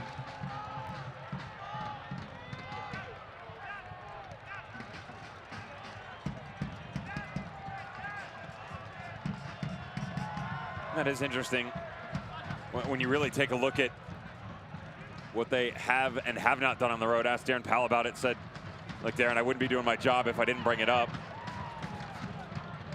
He said, you know, why the stark difference on the road? He said, look, you know, sometimes that seed gets planted, little tiny bit of doubt, and as people talk about it, it grows and grows. Jackson in for Lawal. What a save from Matt Cardoni. Slams the door shut on Cutis Lawal, who's been a man on fire as of late. In the match, and keeps it a 2-goal game.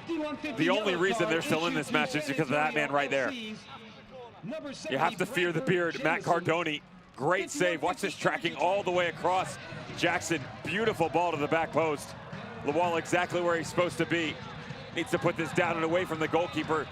Still a tall task to handle. And once again rises to the occasion. Ensuing corner. Fresno certainly look like they're going to go ahead and get a 4th.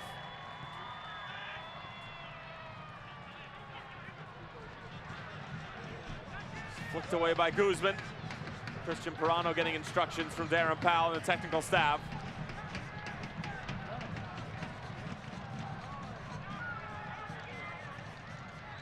And the wall is offside.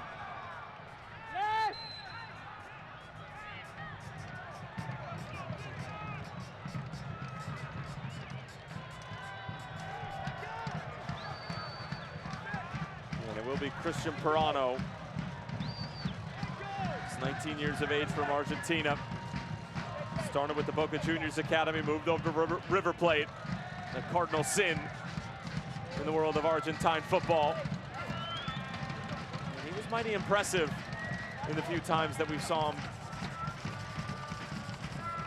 early on with San Antonio this year, Dev, and he comes on to the scene here for Pekka in the 77th as Darren Powell now throwing everything but the kitchen sink at Fresno. I like Pirano, and brought it up to Darren earlier, said any reason right about the 6-7 game mark why he had lost the shirt. He said, you know, he's a young kid, got to bring him along slowly, make sure that we manage his minutes. Kind of like what Adam Smith has to handle with Jamal Johnson, though that's due to age on the back end of the mountain. Pirano still climbing the stairs to greatness. Pirano, a guy who can make an impact all over the field, where really impressive with his technical ability, boatloads of space, great vision. Kuzmin lets it run through. Billy Forbes now wants it on the left foot. Uses the overlapping run as a decoy. Pirano on the turn. Christian Pirano! San Antonio have one back. It's 3-2. Virtually his first touch of the night. And the young Argentinian pulling the visitors within one. Less than 90 seconds after stepping on. Pirano allowing himself, we talked about the vision. Look at the little check fake. Starts to run in behind and then stops, recognizes there's space to be had. Quick little turn. Ali Hadjic doesn't track back over, and the Argentine just looks up, brings it back across the body. Cochran can't rotate back over. Visitors growing a bit closer now. His first goal in his San Antonio uniform. And it could spark yet another comeback for Darren Powell's group. Where have we seen this show before for Adam Smith?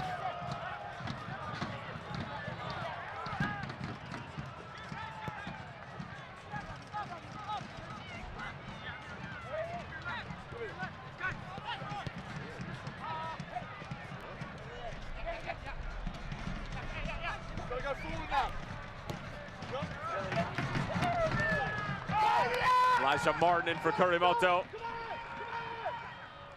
Now it's Qudus Lawal. Balls around a little bit and cleared away by Pirano. Jamal Johnson getting stuck in. And Pirano off and running again. Ever Guzman gets the shot away, but it's poked away right at the last moment by Ramon Martin del Campo. Not the first time that he saved a goal for the Foxes tonight. And a corner coming up for San Antonio, who have life after the Pirano goal just a few moments ago.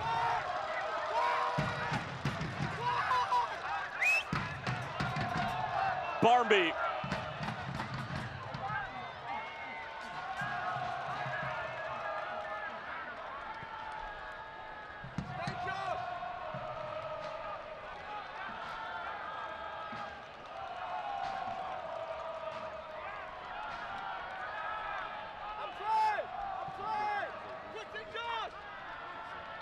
I mean, much like the seed has been planted for San Antonio on the road, the seed has been planted for Fresno, closing games out late.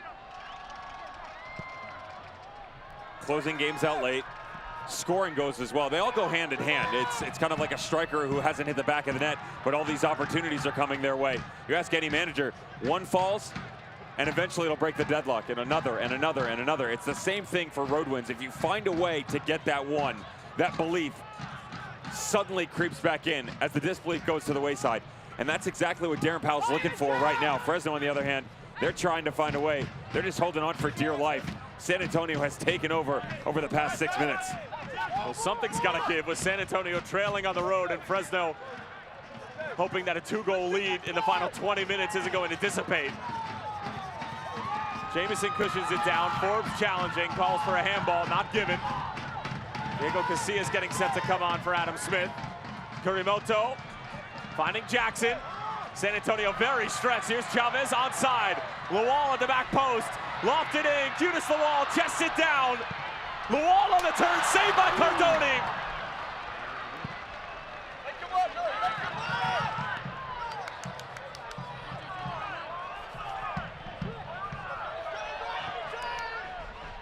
Well, this game is all sorts of interesting in the second half after a lackluster and sluggish first 45 minutes that featured no goals. We've had 5 here in the second 45 minutes.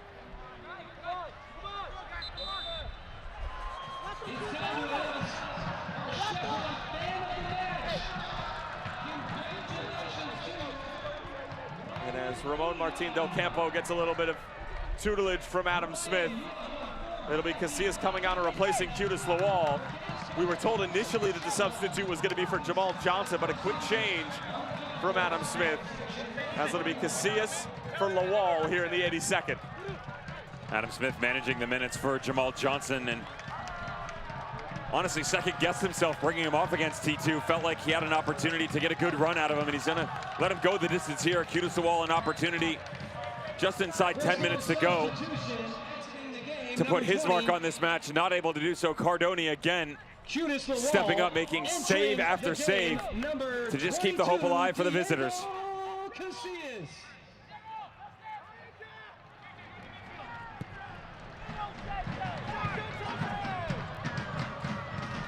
Here's Ever Guzman, brings it down, Gallegos. Teenager looking lively, a little miscommunication, pardon me, and Jackson cleaning things up for Fresno. Now it's Diego Casillas for the first time tonight. Just muscled off the ball by Billy Forbes. It could prove costly.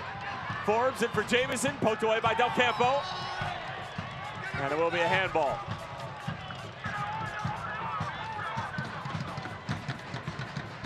Interesting sequence of events here as Chavez does everything right. Just put it up, go get it, attack that ball. Why aren't you striving to go for goal in this situation? And then when it comes back off his chest, how about nobody in a white shirt trying to get a tackle in? They allow Lawal to bring that down, compose himself, and still get a strike off. Of course, goalkeeper up. You asked the question why he didn't go for goal. Had the save earlier for Matt Cardoni in almost an identical situation with Lawal on the back post. His only option was to hit that at the near post. Is that in the back of his mind? No, what's worrying for him is that he's worried about the challenge coming across. So he hears the footsteps. If I'm an attacker, though, as this ball comes across, if I attack it and go after the ball, if the body comes into me, one of two things is going to happen. I'm going to win the ball. It's going to end up in the back of the net. Or I'm going to win a penalty because the defender has taken his movement right into me. So you're in a win-win. And yes, you have to have the ability to go, you know what? I may take a hit for the team here, but either way, you're in the driver's seat. Jackson stood up. Good challenge from the New Jersey native and Kai Green. Now it's Pirano.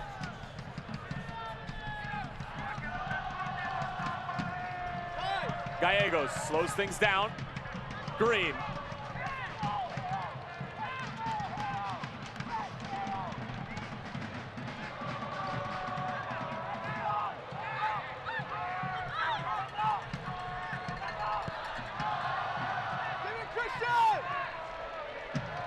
In for Forbes, trying something rather too clever.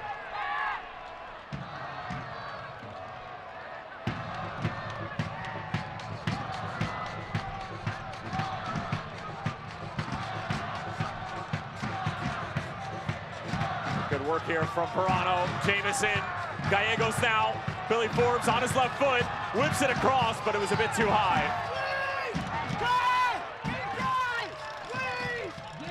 The way that Fresno's defending right now, you can see their manager, Adam Smith, just outside of the technical area, screaming, pleading with the back line for everybody to do a better job of communication. Keep an eye right in the middle of the field. Jaime Chavez has moved up as the lone striker, and he's not rotating back in on the defensive side.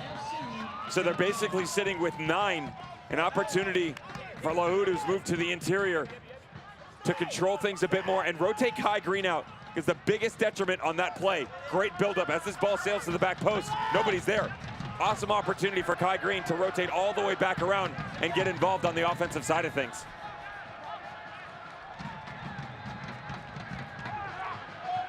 San Antonio flirting with danger, and the handball is going to be called. Aaron Powell getting a touch in, trying to help the side move things along a bit as Michael Lahoud sprays it over to the far side for Jack Barmby.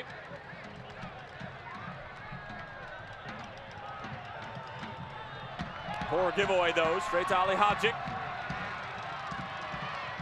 Wrapped up from behind by Bradford Jamison, but no call.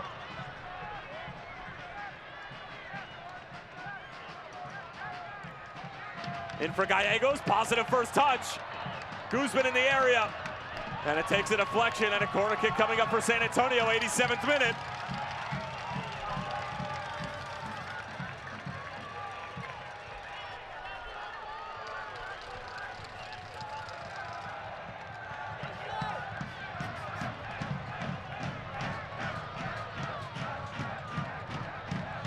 Barmby sends it in. Diving header there from Ebia Khan.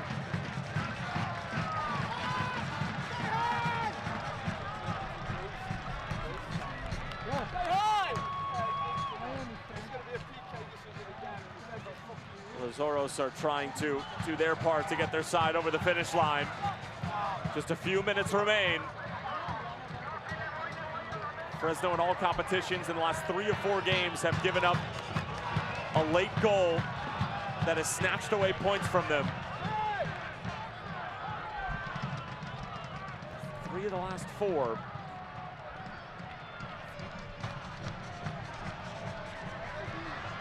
Poor ball back, Cardoni injured on the play.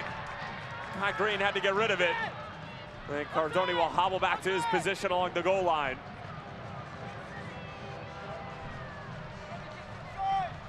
Dangerous challenge here for Cardoni coming out. Some people at home might not necessarily like Brad Jensen's decision on the no call. I do. Venture that far out, you're trying to go win the ball. You're the one who's being the aggressor as this comes back across. Both of them. He actually pulls out. Cardoni's the one who's leaving himself open. No studs, no foul whatsoever by the Fresno attacker. Jackson just fending off Ebia Khan. And last touch coming off of San Antonio in the corner for Fresno now. As precious seconds continue to knock off the clock.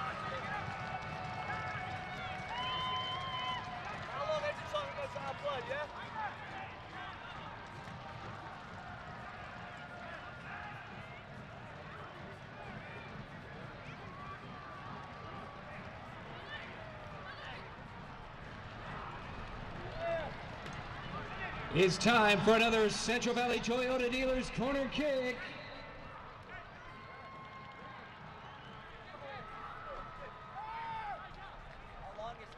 All right, how long is he going to give him to play the ball?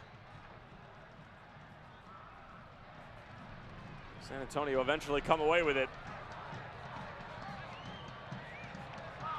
Barmby working on Kurimoto, who's like a bulldog over on the far side. Barmby puts in a late shove against Kurimoto.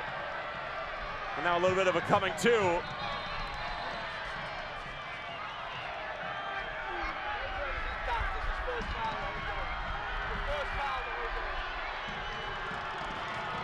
That Barmby simply just wants to get play back underway and try to find the equalizer, but Brad Jensen just trying to restore order. Here's how it all unfolded. 50 energy drink, yellow card. There's no reason for Jack Barmby to give a little shove to Kurimoto here. Barmby frustrated that couldn't get to the ball initially and go quick. And it is Barmby who's shown a yellow here. As we're officially in stoppage time, just 3 minutes to be had. That yellow card sponsored by 51-50.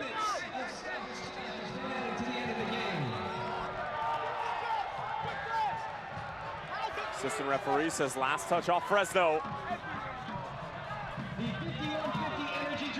Morano, great skill for Forbes. Little nutmeg back for the Argentinian. Morano full of life.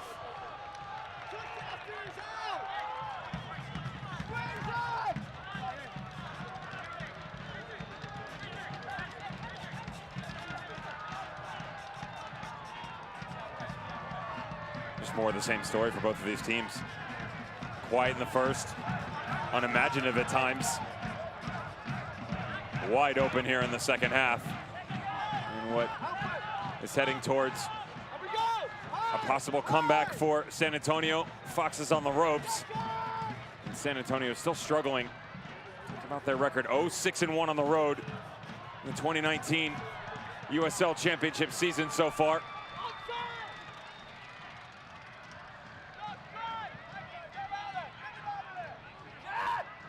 Christian Cheney getting set to come on to replace Jaime Chavez.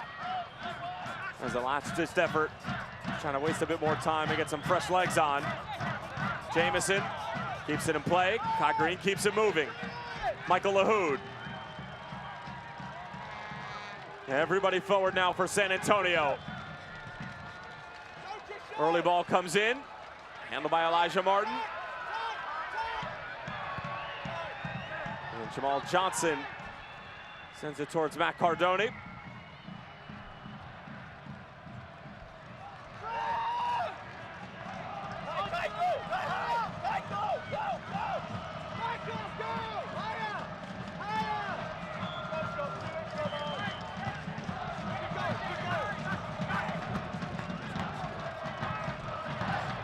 CJ Cochran off of his line. And that might just seal all 3 points for Fresno.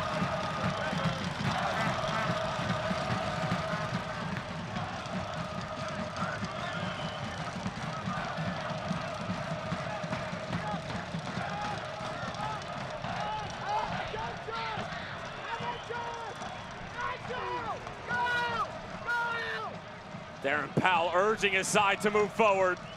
But you can see San Antonio visibly gassed, expending so much energy, trying to come from behind on 2 separate occasions. Kai Green gets it away, but it's not going to matter. Full time. Fresno with their first win in a month. They beat San Antonio FC for the first time in franchise history. And they move closer and closer to the top of the Western Conference table. Jamal Johnson with an outstanding strike for one of the goals tonight for Fresno. And that is our McCarty Insurance moment of the match, and what a strike it was. Jamal Johnson on a whole nother level right now. And his boys need to take notice of how good he's playing and rise to his level. 3 goals in 3 games. Combine that with the 2 assists. Guy's just doing otherworldly things for the Foxes. And a look at our zoom image of the match, and it's Arun Basulovic being nipped at by the youngster in Gallegos. A brief snapshot of what was a night to remember for Fresno as they're able to get their first 3 points since a May 22nd win at home against Austin Bold. All smiles on the side of Fresno. San Antonio, another disappointing result on the road as they now drop to 0-7-1 away from Toyota. And a look at our save of the match presented by BMW Fresno. And it was CJ Cochran, at least we think, keeping this one out. Pretty close. Might be too close to call. Great performance by his counterpart, Matt Cardone, though CJ Cochran had multiple questions asked of him, provided most of the answers. His backline helped him out as well. Well, Fresno come away with a 3-2 win against a side they had not beaten up until tonight. San Antonio continue to struggle away from home. We'll be back in a moment to put a bow on it.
Full time in Fresno, party time in Fresno. Chuck Chansey is rocking because the Foxes hung on for a 3-2 win against the quality side in San Antonio that hasn't shown that quality all throughout 2019. But that man right there, Jamal Johnson, the New Jersey native, all sorts of quality at number 11. A brace on the night, a banger from about 30 yards out. That will most certainly be a USL Championship Goal of the Week nominee, as well as a penalty. And he is our man of the match, presented by El Mexicano.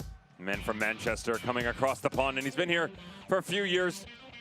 Loves what he was able to do, and just said to Adam Smith, you know, how do you get this guy to score normal goals? He took a laugh, and I said, maybe we work it into his contract, regardless of what you have to do. Providing veteran leadership in the past few matches, continue to feed the beast. Foxes finding form down the stretch, and you have to give them credit to the way that they really got things going in the second half. Early on in the first, there was pretty much to do about nothing. Chavez had a goal from distance. Unfortunately, Woodwork had other ideas. Cardone grateful for the inside of that post. Jack Barmby would have a few options of his own. Liked what he brought from the left-hand side, but I still don't like him sitting in a sort of left wing back type position. Don't think he gets involved in a run of play, but things were different in the second half. Jamal Johnson from distance got the boys out in front early. And Jamal Johnson with his 5th goal of the season on that particular strike. And what a strike it was, leaving Matt Cardone absolutely helpless. You saw Darren Powell in the background there, but then a minute later, Bradford Jamieson with an equally sensational strike. This is a stretch of goals that we would see 5 in the span of 22 minutes. Lovely movement by Jamieson, and unfortunately Cochran just can't get up into that upper corner. Good job by the former Galaxy homegrown, and this is a questionable one. Hayden cuts it back, and there's a tiny touch. I mean, the arms are overextended, and I get it. When you slow it down, really look, is there enough on it whatsoever? No, not at all. Regardless, referee points to the spot. Jamal Johnson has his spot, bottom corner, 2-1. Making number 6 on the year for Johnson as he puts it past Cardone. Closes off his hips right at the last moment, sends Cardone the wrong way. Fresno heading in the right way, and then you thought that they would lock it up. Cue to Slawal with a great little through ball for Chavez. It certainly looked dicey whether or not he was on, but no mistake about the finish. He still has to do a lot of work here once this ball is played in. Ride that back line, touch across the body, pick his head up, and still place it in the perfect spot. Is able to do so. Nice to see him get back on the score sheet, 3-1. We're cruising. Game over, right? No, thank you very much. The Argentine, Perano, does such a good job, and we had just talked about his vision. He initially checks away, checks back again. Good little ball in. Jamieson head on a swivel, brings it back across his body. 3-2, but it would not be enough, as that's how it would finish. Well, Fresno back in the win column for the first time in about a month, and we certainly had to do a little bit of work, and by we, I mean them, the groundskeeping crew, the real MVPs of tonight, as we were able to get this game in for our entire crew. My broadcast partner, Devin Kerr, Tyler Terrence saying so long for now. The final score from Northern California, Fresno 3, San Antonio 2. We'll talk to you soon. This copyrighted telecast of the United Soccer League Championship cannot be retransmitted, rebroadcast, or reproduced without the expressed written consent of the United Soccer League Championship.